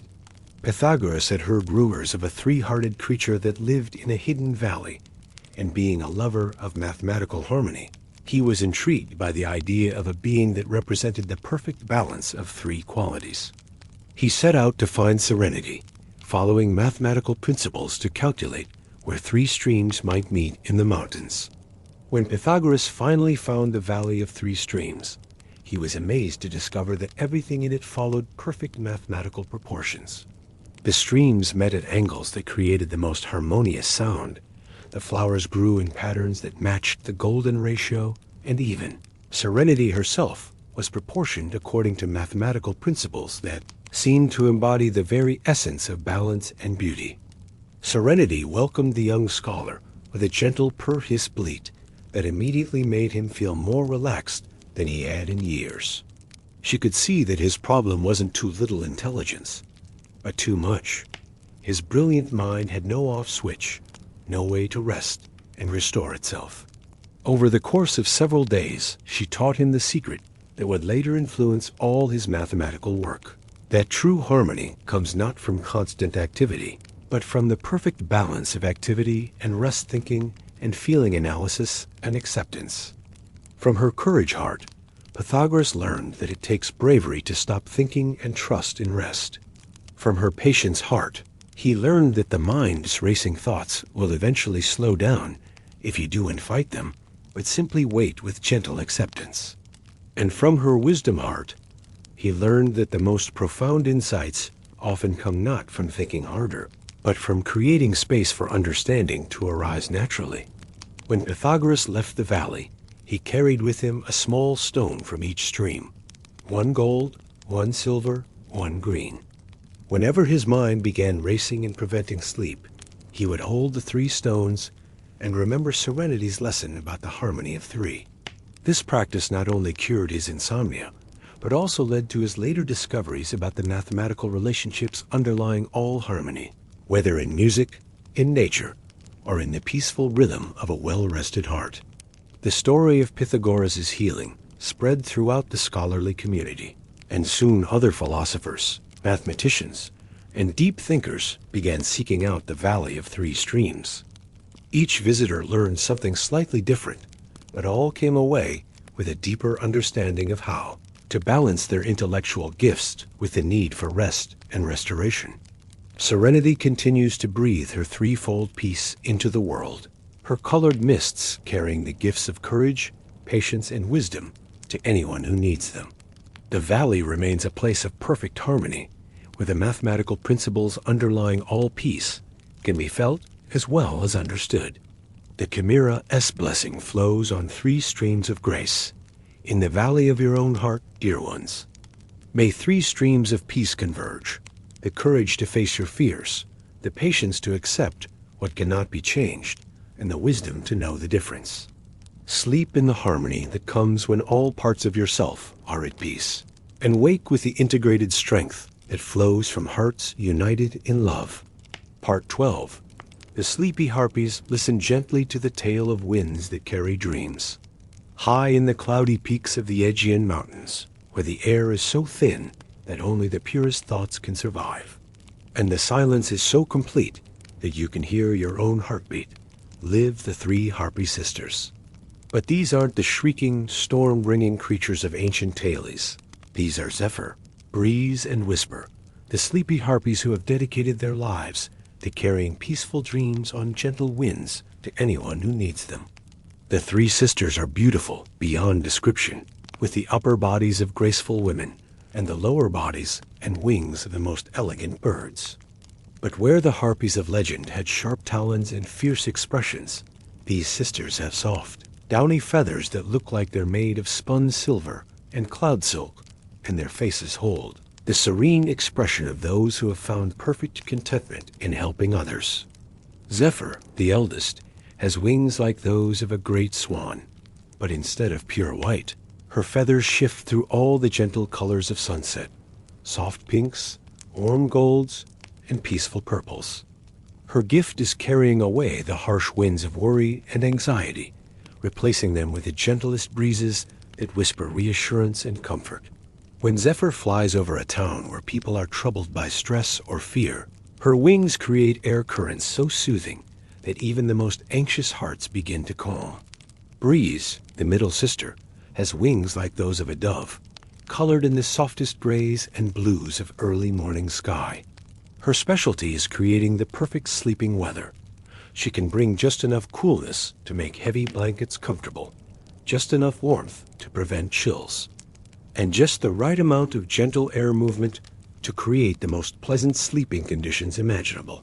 Children especially love the nights when Breeze passes overhead, because they wake feeling like they've been sleeping in the most perfect outdoor campsite, surrounded by the gentlest nature sounds and the freshest air.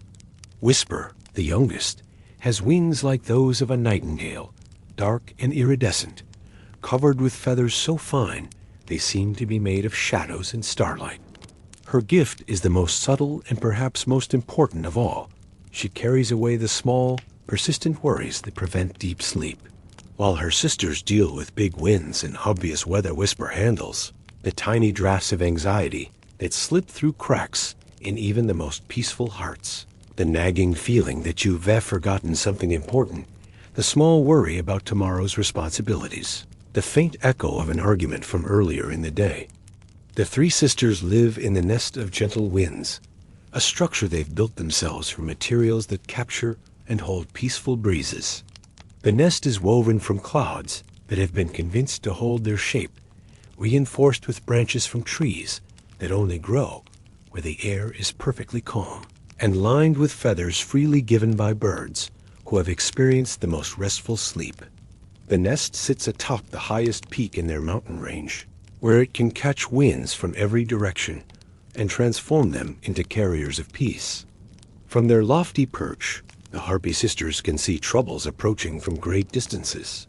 They watch for storm clouds that carry anxiety, harsh winds that bring worry, and the stagnant air that settles over places where people have given up hope. When they see these atmospheric disturbances, they take flight together, their combined wing power creating a gentle hurricane of peace that transforms destructive weather into healing breezes. Their daily routine follows the rhythm of the winds themselves. In the morning, when the air is fresh and full of possibility, they spread their wings and soar high into the atmosphere, gathering the purest air from the very edge of the sky. This high-altitude air has special properties. It is so clean and clear that it washes away mental fog and confusion, helping people think more clearly and worry less about problems that aren't really as big as they seem. During the day, the sisters work individually, each following different air currents to where their particular gifts are most needed. Zephyr follows the hot, angry winds that build up over cities and battlefields, cooling them with her peaceful presence until arguments turn into discussions and conflicts resolve into understanding. Breeze seeks out the stifling, still air that settles over sick rooms and places of sadness, stirring it gently until hope can breathe again and healing can begin. Whisper has perhaps the most important job of all. She follows the tiny air currents that flow through bedroom windows and around sleeping heads, carrying away the small but persistent thoughts that prevent deep rest. She's so gentle that people never feel her presence directly, but they wake with the sense that some small burden has been lifted from their hearts during the night.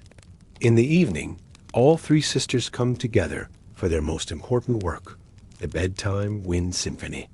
As the sun sets and the first stars appear, they position themselves at different altitudes and begin to fly in coordinated patterns that create the most beautiful aerial dance ever seen.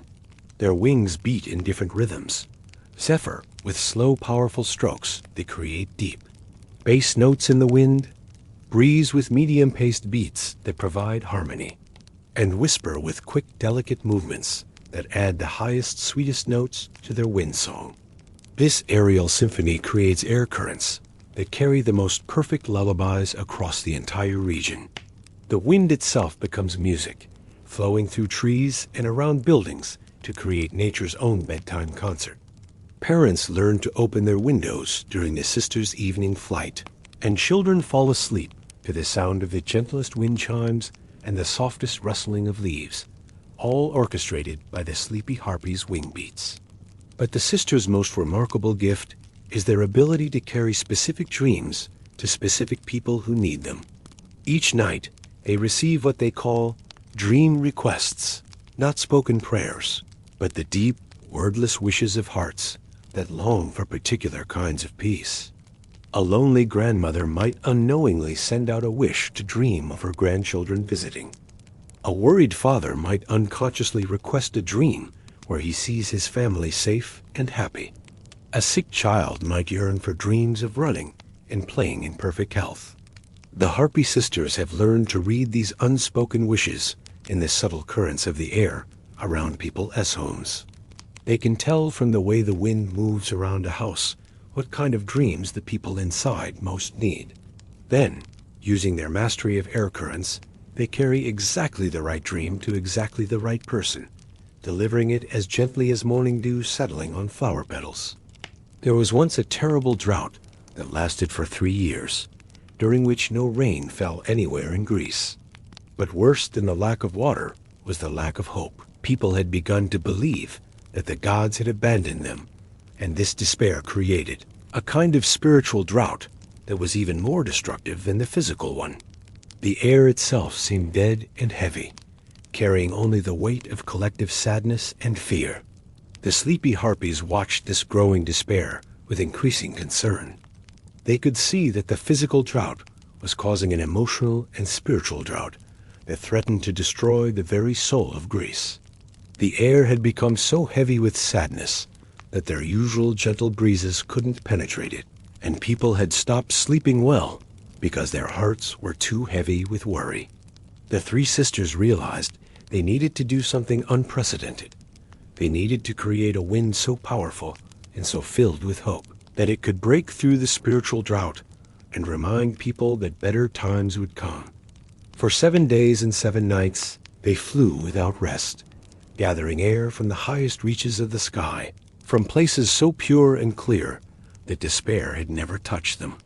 On the 7th night, they combined all this pure air into one great wind and sent it sweeping across all of Greece. But this wasn't a destructive storm wind. It was the gentlest hurricane of hope ever created.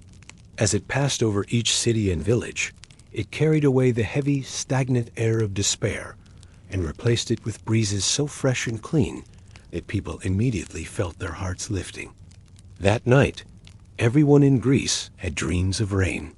But these weren't just ordinary dreams of water falling from the sky. They were dreams of spiritual rain, dreams of hope being restored, dreams of communities coming together to help each other through difficult times. People dreamed of green fields returning, of children laughing again, and of the deep peace that comes from knowing that all droughts, whether physical or spiritual, eventually end. When Greece woke from these dreams, something had changed. The physical drought continued for several more months, but the spiritual drought was broken forever.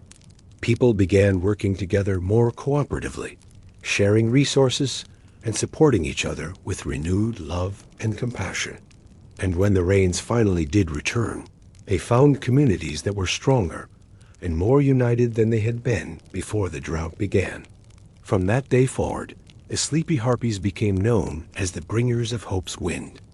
People throughout Greece learned to recognize the particular quality of air that comes when the sisters are flying overhead. It's fresher and cleaner than ordinary air, and it carries the subtle but unmistakable feeling that everything is going to be all right. Even today, on nights when the wind has a particularly gentle, musical quality, people say the sleepy harpies are passing overhead. Children are taught to make wishes on these special winds, and parents know that on such nights, their little ones will sleep especially peacefully and wake with smiles that seem to carry a bit of skylight in them. The harpy's blessing flows on every gentle breeze. May the winds of peace carry away your worries, dear ones, and bring to your hearts the dreams you didn't even know you needed. In the air around you, feel the presence of love that never rests, wings that never tire of carrying hope, and gentle storms that wash the world clean with kindness. Sleep on currents of grace and wake refreshed by winds of wonder. Mythical monsters of Greece. For 3 nights, the 4 horses flew in shifts over the troubled island, ever resting, never stopping their gentle work. Nephili created the thickest, most protective cloud cover the island had ever seen, filtering out any harsh energies and creating a cocoon of safety around every sleeping person. Hypnos rearranged the stars night after night, creating new constellations that told stories of courage, hope, and triumph over fear. Oneros worked tirelessly to weave golden dream threads through the fabric of the nightmares themselves, not destroying the scary dreams, but transforming them from within. Monsters became misunderstood creatures who just needed friendship.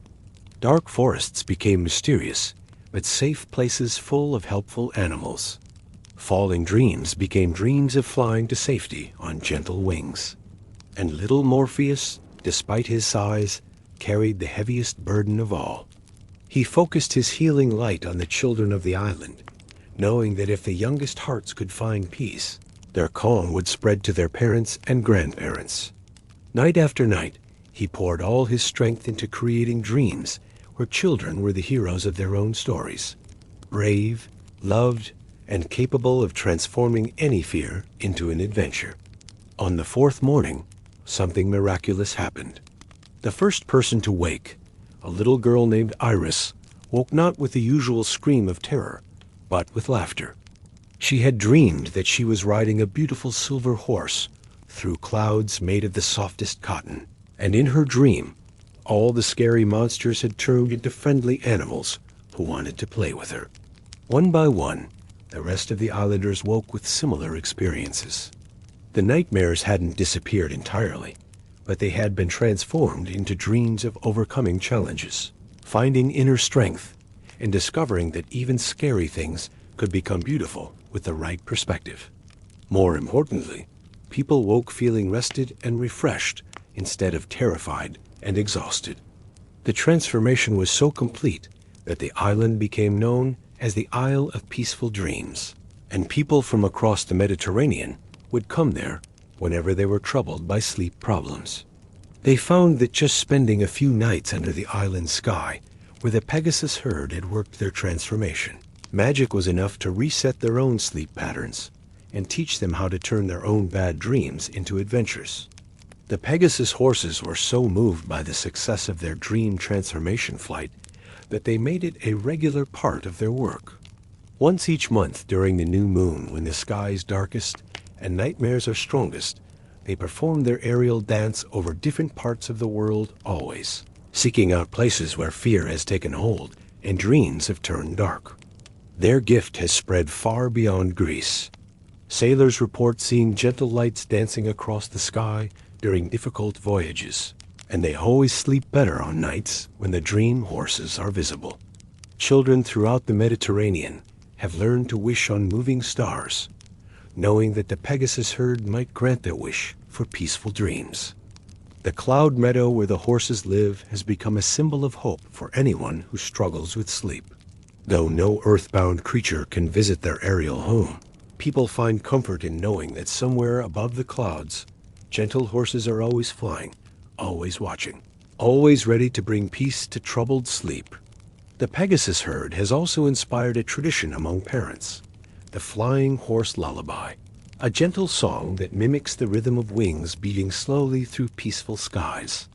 Grandmothers teach it to mothers, mothers sing it to children, and the melody seems to carry its own magic, helping even the most restless little ones settle into sleep.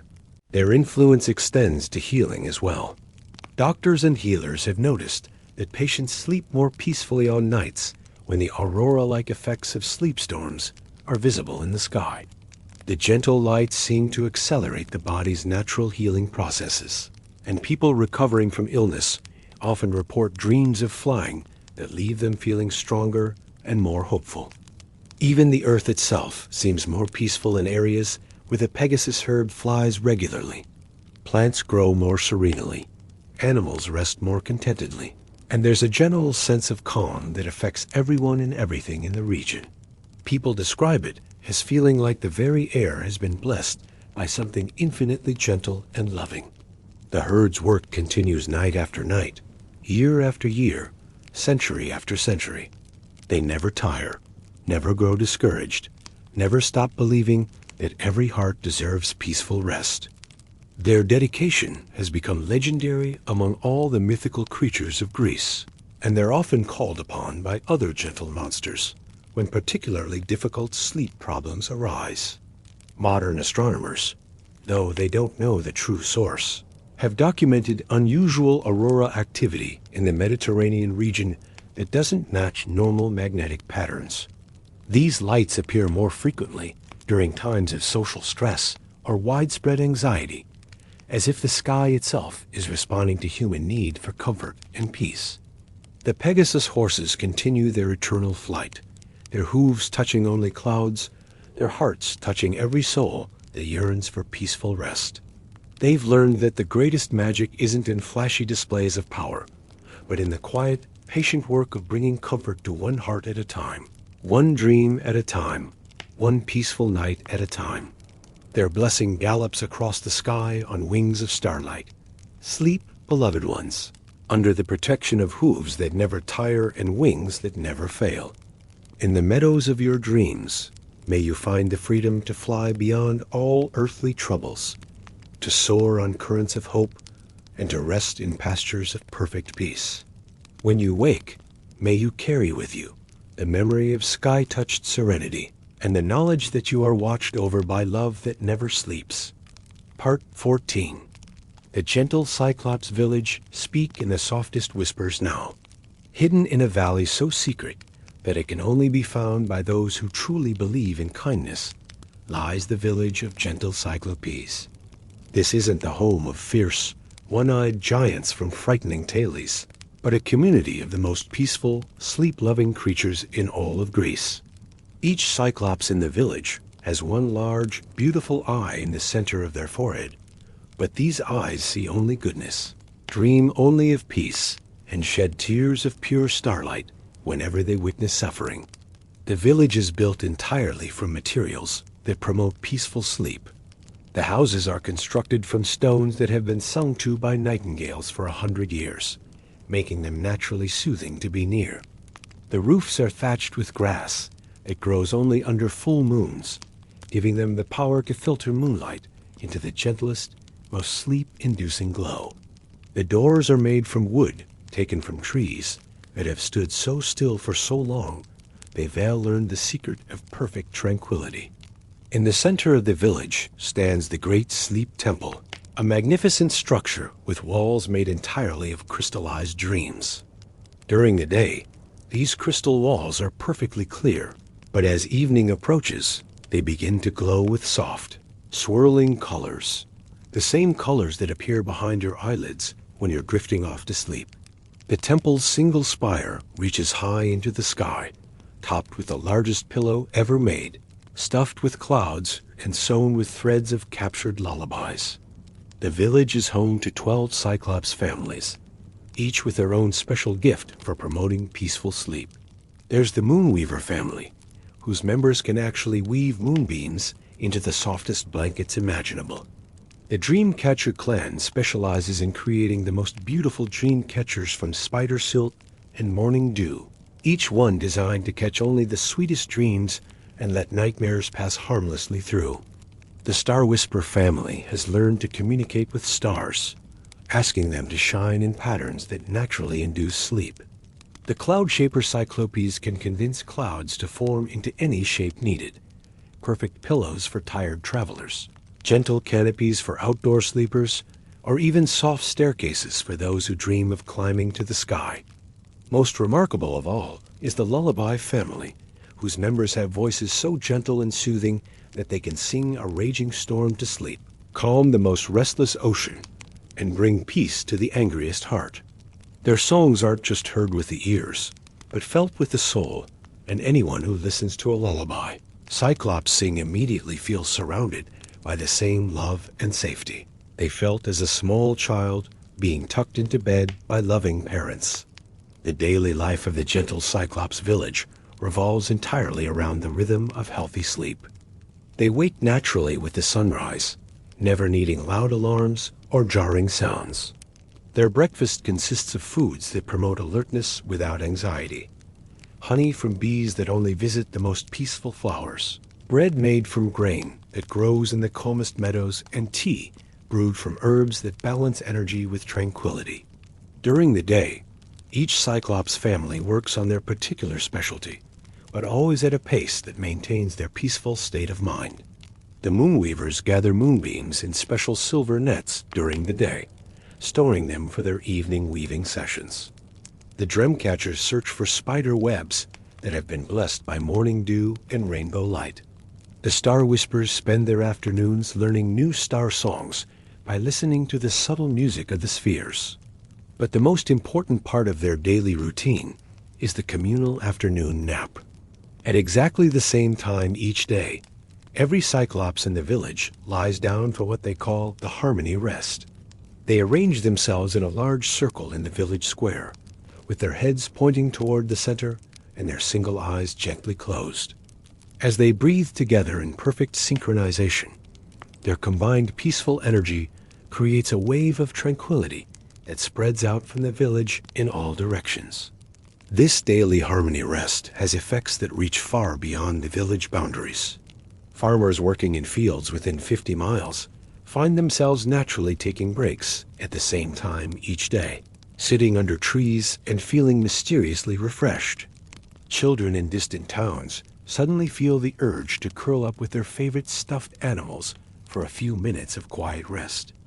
Even wild animals throughout the region observe what naturalists call the peaceful hour, when all creatures seem to rest simultaneously in perfect harmony. As evening approaches, the village transforms into a symphony of sleep preparation. The moonweavers begin their nightly work, their large, gentle fingers moving with incredible delicacy as they weave moonbeams into blankets, so soft they feel like sleeping on solid starlight.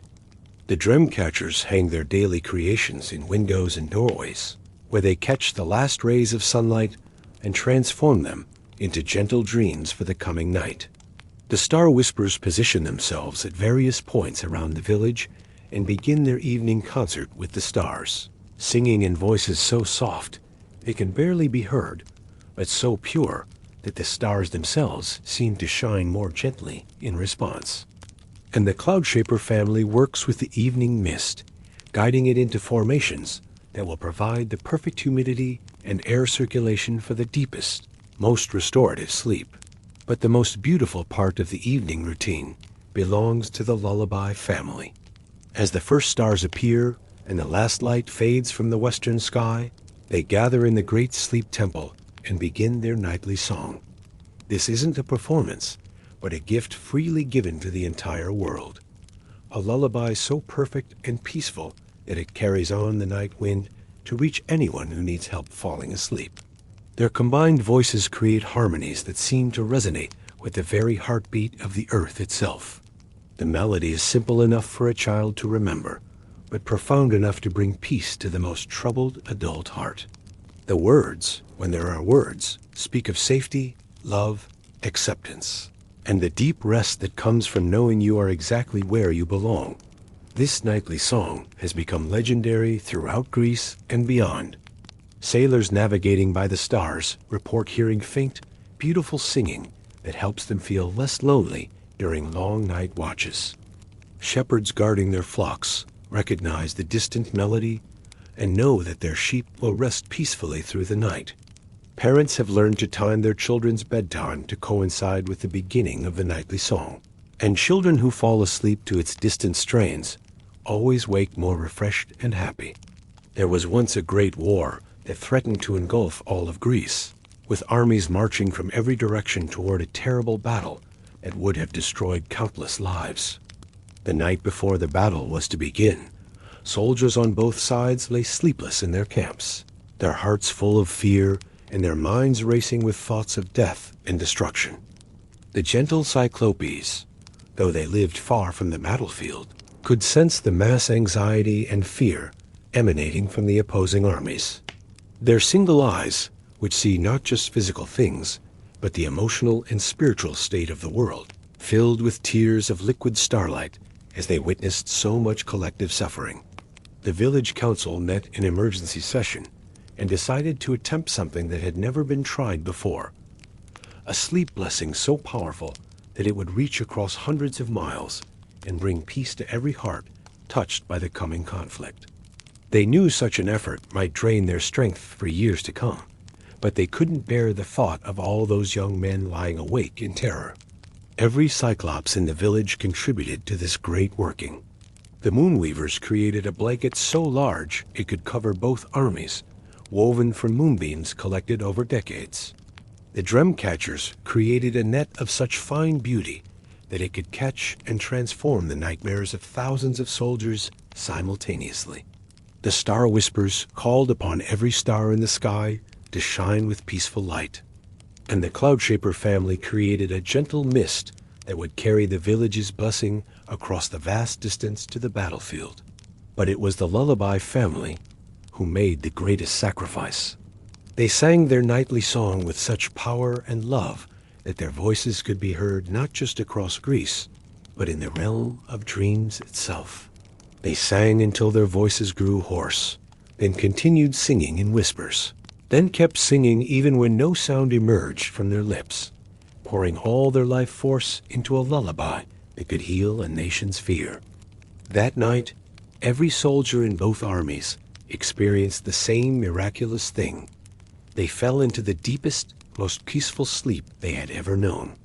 And in their sleep, they all shared the same dream. They dreamed they were children again, safe in their own beds, being sung to sleep by voices so full of love that all fear melted away like snow in spring sunshine. When the armies woke the next morning, something fundamental had changed. The dream of being loved and protected as children had reminded them of their common humanity. Instead of rushing into battle, soldiers from both sides began walking toward each other not with weapons raised, but with hands extended in friendship. The war ended before it began, dissolved by the simple but profound reminder that everyone, no matter which side they fought on, was someone's beloved child. The effort left the gentle Cyclopes exhausted for many months, but they considered it the greatest success of their peaceful existence. Word of their sacrifice spread throughout the known world, and from that day forward, the village became a place of pilgrimage for anyone seeking to understand the true power of peaceful sleep and unconditional love. The village continues its gentle work, its Cyclopes growing old gracefully and training new generations in the arts of peaceful sleep. Their single eyes never lose their ability to see the good in everyone. Their voices never tire of singing lullabies, and their hearts never stop believing that the world can be healed one peaceful dream at a time. The blessing of the gentle Cyclops village spreads on every night wind. Sleep, dear children of the world, in the knowledge that you are seen with eyes of love sung to with voices of peace, and covered with blankets woven from the gentlest light. In the village of your own heart, may you always find the home where you are welcomed, valued, and cherished beyond measure. Rest in the love that sees you clearly and loves you completely. Part 15. The great sleeping dragon in the deepest whisper of all whispers. We come now to the end of our journey. Deep beneath Mount Olympus, in a cavern so vast that it has its own weather, and so peaceful that time itself moves more slowly there, sleeps the great dragon of all dreams. This ancient being, whose name is Quietude, is larger than any creature that has ever lived, but she has not stirred from her slumber for 1,000 years, and her sleep is so profound and peaceful that it creates the very foundation upon which all other peaceful sleep in the world rests. Quietude is magnificent beyond all description. Her scales are the deep blue-black of the night sky between stars. But each scale contains within it a tiny, perfect dream, so that her entire body shimmers with millions of gentle sleeping visions. Her wings, folded around her like the softest blanket ever made, span wider than entire valleys, and their membranous surfaces show the slow, rhythmic pulse of perfect breathing. Her great head rests upon a pillow made from clouds that have been dreaming for centuries, and her expression is one of such complete peace that just looking upon her face brings instant tranquility to any troubled heart. The dragon's breath is the source of all gentle winds that carry sleep across the world. Each slow, measured exhale creates currents of air so perfectly peaceful that they can calm storms, quiet crying babies, and bring rest to the most troubled minds. These breath winds flow up through hidden passages in Mount Olympus and emerge as the soft breezes that whisper through bedroom windows and rustle through trees with the most soothing sounds. Her heartbeat, slow and steady as the turning of seasons, creates the fundamental rhythm that underlies all peaceful sleep. It's said that every lullaby ever sung naturally falls into harmony with Quietude's heartbeat, and every mother rocking a child instinctively rocks in time with this ancient cosmic rhythm of rest. The dragon's heart is so large and so full of love that each beat sends waves of pure comfort radiating out through the earth itself, felt as the deep security that comes from knowing You are held and protected by something infinitely powerful and gentle. Around Quietude's sleeping form lies the Garden of All Dreams, a magical realm where every dream that has ever brought peace, joy, or healing to a sleeping soul grows like a living flower. There are dreams that bloom like roses, full of love and beauty. Dreams that grow like oak trees, strong and enduring, providing shelter for years of peaceful nights. Dreams that flow like gentle streams, carrying away worries and fears and replacing them with hope and contentment. In this garden, tended by spirits too gentle to have names, grow the master dreams, the archetypal visions that provide the patterns for all other peaceful dreams. There's the dream of being held, which ensures that no one ever has to feel completely alone in their sleep. The dream of flying safely, which teaches that even when life feels out of control, there are invisible wings that will bear you up. The dream of coming home, which reminds every sleeping heart that no matter how far they wander, there is always a place where they belong completely. The garden also contains the dream seeds, tiny, glowing orbs of possibility that contain dreams not yet dreamed, waiting for the right moment to find their way to the right dreamer. These seeds are planted by every act of kindness, every moment of true peace, every instance when someone chooses love over fear. When the time is perfect, they sprout into new dreams that bring exactly the healing or joy or guidance that someone needs most. Quietude's sleep is not the sleep of exhaustion or escape, but the sleep of perfect contentment. She dreams, and her dreams are so vast and beautiful that they contain entire universes of peace. In her dreams, every creature that has ever lived finds perfect rest. Every heart that has ever been broken is gently healed. Every fear that has ever troubled a sleeping mind is transformed into wonder and delight. The dragon's dreams are so powerful that they leak into the waking world as what people call miraculous healings, moments when someone wakes from sleep feeling completely transformed. When a chronic illness suddenly improves, when a broken heart finds unexpected wholeness, when a lost soul discovers their true purpose. These aren't accidents or coincidences, but glimpses of Quietude's dreams touching the world of form. Legend says that Quietude has been sleeping since the very first creature in the world felt tired and needed rest. She will continue sleeping until the very last being in the universe no longer needs the comfort of dreams. Her sleep is a gift given freely to all creation, never earned, never deserved, but always available to any heart that truly needs peace. The great dragon is tended by the keepers of the final rest, being so ancient and wise that they have transcended the need for individual names or forms. They move through her cavern like gentle breezes, ensuring that her sleep remains perfect and undisturbed.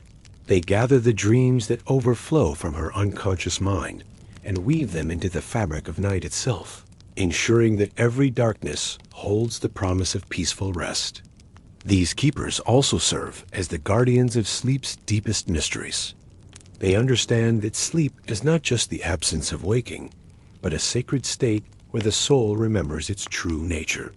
They know that dreams are not random firings of tired neurons, but messages from the deepest wisdom of existence.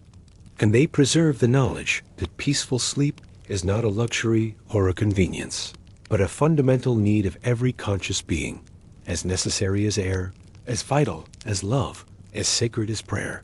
Once every 1,000 years, when the world has accumulated too much pain and fear and restlessness, Quietude stirs slightly in her sleep.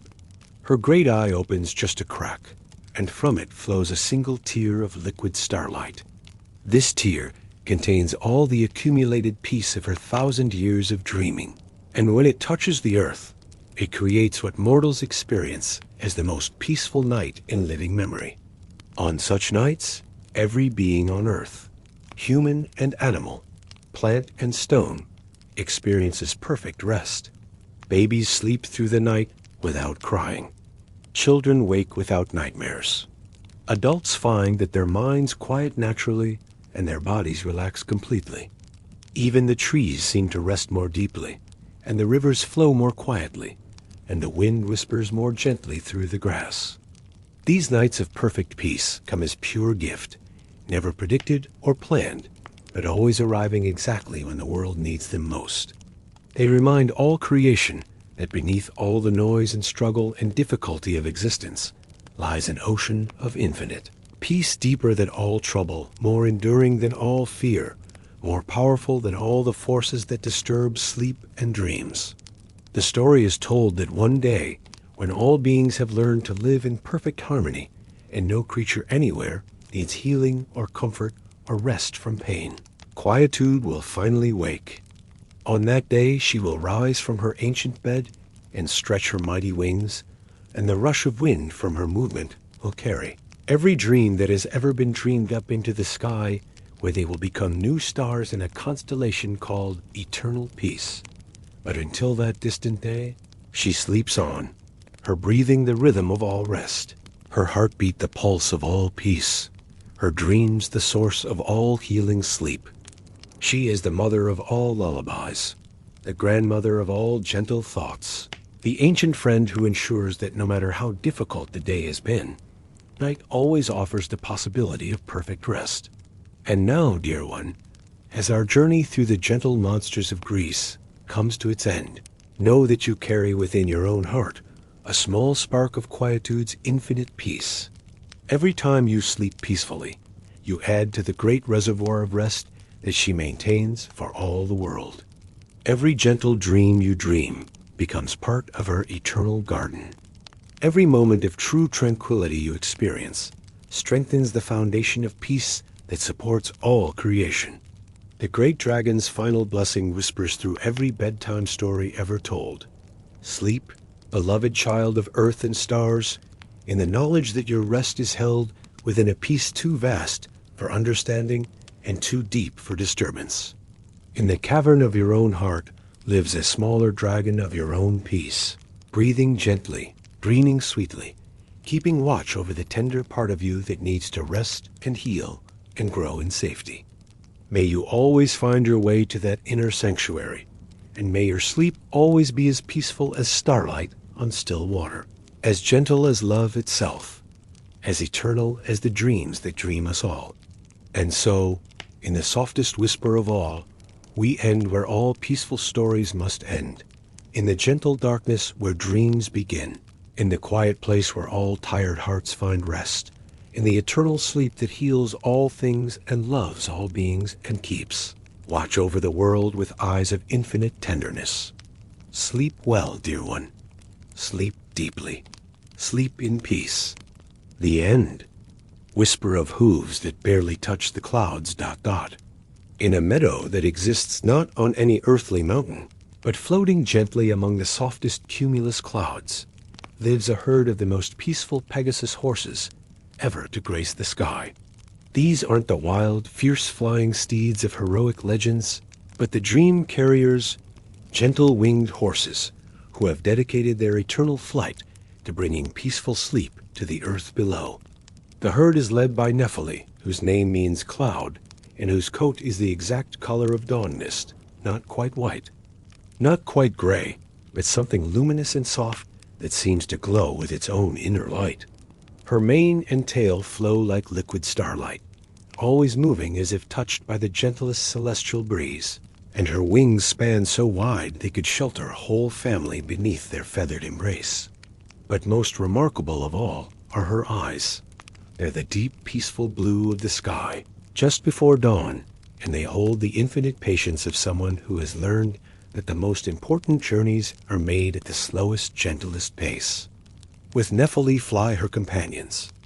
Hypnos, whose midnight black coat is dotted with tiny white spots that look exactly like constellations, and whose gift is bringing deep, dreamless sleep to those who are so exhausted they've forgotten how to truly rest.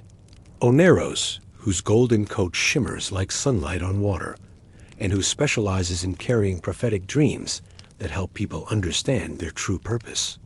And little Morpheus, named after the god of dreams, whose silver coat changes color with the phases of the moon, and who has the special job of bringing healing dreams to sick children. The cloud meadow where they live is unlike anything found on earth. The grass they graze on is made of the softest mist, which nourishes them not with physical food, but with pure peace and contentment. The flowers that bloom in their meadow are made of crystallized dewdrops that shine like the gentlest bells when the wind passes through them. And the trees are actually formations of cloud stuff shaped like great oaks and willows, providing shade that filters sunlight into the most soothing, drowsy golden light imaginable. The Pegasus horses don't sleep as earthbound creatures do. Instead, they enter what they call flight dreams, a state where they continue flying through the sky while their minds rest and restore themselves. During these flight dreams, they become even more beautiful than when awake, their wings beating with perfect rhythm, their bodies moving with the grace of music made visible, and their peaceful energy radiating out to touch everyone sleeping below. Each horse in the herd has developed their own special way of bringing sleep to the earth. Nephele creates what she calls cloud blankets, formations of the softest, most comfortable clouds that settle over areas where people are having trouble sleeping. These aren't rain clouds or storm clouds, but the gentlest, most peaceful clouds imaginable, and they filter moonlight and starlight into the most soothing patterns that help restless minds finally quiet down. Hypnos specializes in starlight trails. He flies in patterns that arrange the stars into configurations that naturally induce deep sleep. His midnight coat blends perfectly with the night sky, so all people see are his constellation markings moving slowly across the heavens, creating new star patterns that seem to pull worry and tension right out of tired hearts and replace them with profound peace. Oneros creates dream currents, invisible streams of golden light that flow down from the sky and into the minds of sleeping people, carrying dreams so beautiful and meaningful that they wake feeling like they've been given a precious gift. His dreams often contain gentle guidance for difficult decisions, comfort for grieving hearts, and inspiration for creative souls who have lost their way. And little Morpheus, despite being the youngest and smallest of the herd, has perhaps the most important job of all. He creates healing lights, soft, silver beams that shine down on anyone who is sick or in pain, bringing dreams that help the body remember how to heal itself, and giving the spirit the strength to overcome any difficulty. The herd's daily routine follows the rhythm of the sky itself. During the day, they rest in their cloud meadow, grazing on mist and playing gentle games that look like aerial ballet. They chase each other through cloud formations, play hide and seek among rainbow wisps, and practice synchronized flying that creates the most beautiful patterns in the sky. But their real work begins as the sun starts to set. This is when they begin their evening survey, a slow, graceful flight over the earth below, using their keen senses to detect where peaceful sleep is most needed. They can hear the tossing and turning of restless sleepers, sense the racing hearts of the anxious, and feel the heavy sadness of those who cry themselves to sleep. Once they've identified where help is needed most, the Pegasus horses begin their night ministry. They don't land on earth. Their hooves are too pure to touch the ground, but they fly just low enough for their peaceful energy to reach those who need it. As they fly, their wings create the gentlest wind currents that carry the scent of cloud flowers and the sound of the most peaceful whinnying, not loud or startling, but soft and musical, like the distant sound of wind chimes made from captured starlight. Their most spectacular work happens during what they call sleep storms, not violent weather, but gentle aerial displays that cover large areas where many people are having trouble sleeping. During a sleep storm, all four horses fly in coordination, creating a slow, beautiful dance across the night sky. Their combined presence creates an aurora-like effect, with soft colors flowing across the heavens, the deep blue of perfect rest, the gold of peaceful dreams, the silver of healing sleep, and the gentle white of absolute safety. People who witness a sleep storm from below describe it as the most beautiful and peaceful sight they've ever seen. The gentle lights in the sky seem to pulse in rhythm with a relaxed heartbeat, and the soft colors flow in patterns that naturally draw the eye into the same slow, peaceful rhythm. Children especially love sleep storms, and many report that they dream of flying on gentle horses through meadows made of clouds. There was once a plague of nightmares that swept across an entire island. Every person, from the youngest child to the oldest elder, was tormented by the same terrible dreams night after night. The nightmares were so vivid and frightening that people began to fear sleep itself, staying awake as long as possible and growing more and more exhausted and desperate. The Pegasus herd sensed this mass suffering from their cloud meadow high above, and they knew that ordinary methods wouldn't be enough to break such a powerful curse of bad dreams. They decided to attempt something that had never been tried before, a dream transformation flight that would turn the nightmare energy into something beautiful and healing. For 3 nights, the 4 horses flew in shifts over the troubled island, never resting, ever stopping their gentle work. Nephili created the thickest, most protective cloud cover the island had ever seen, filtering,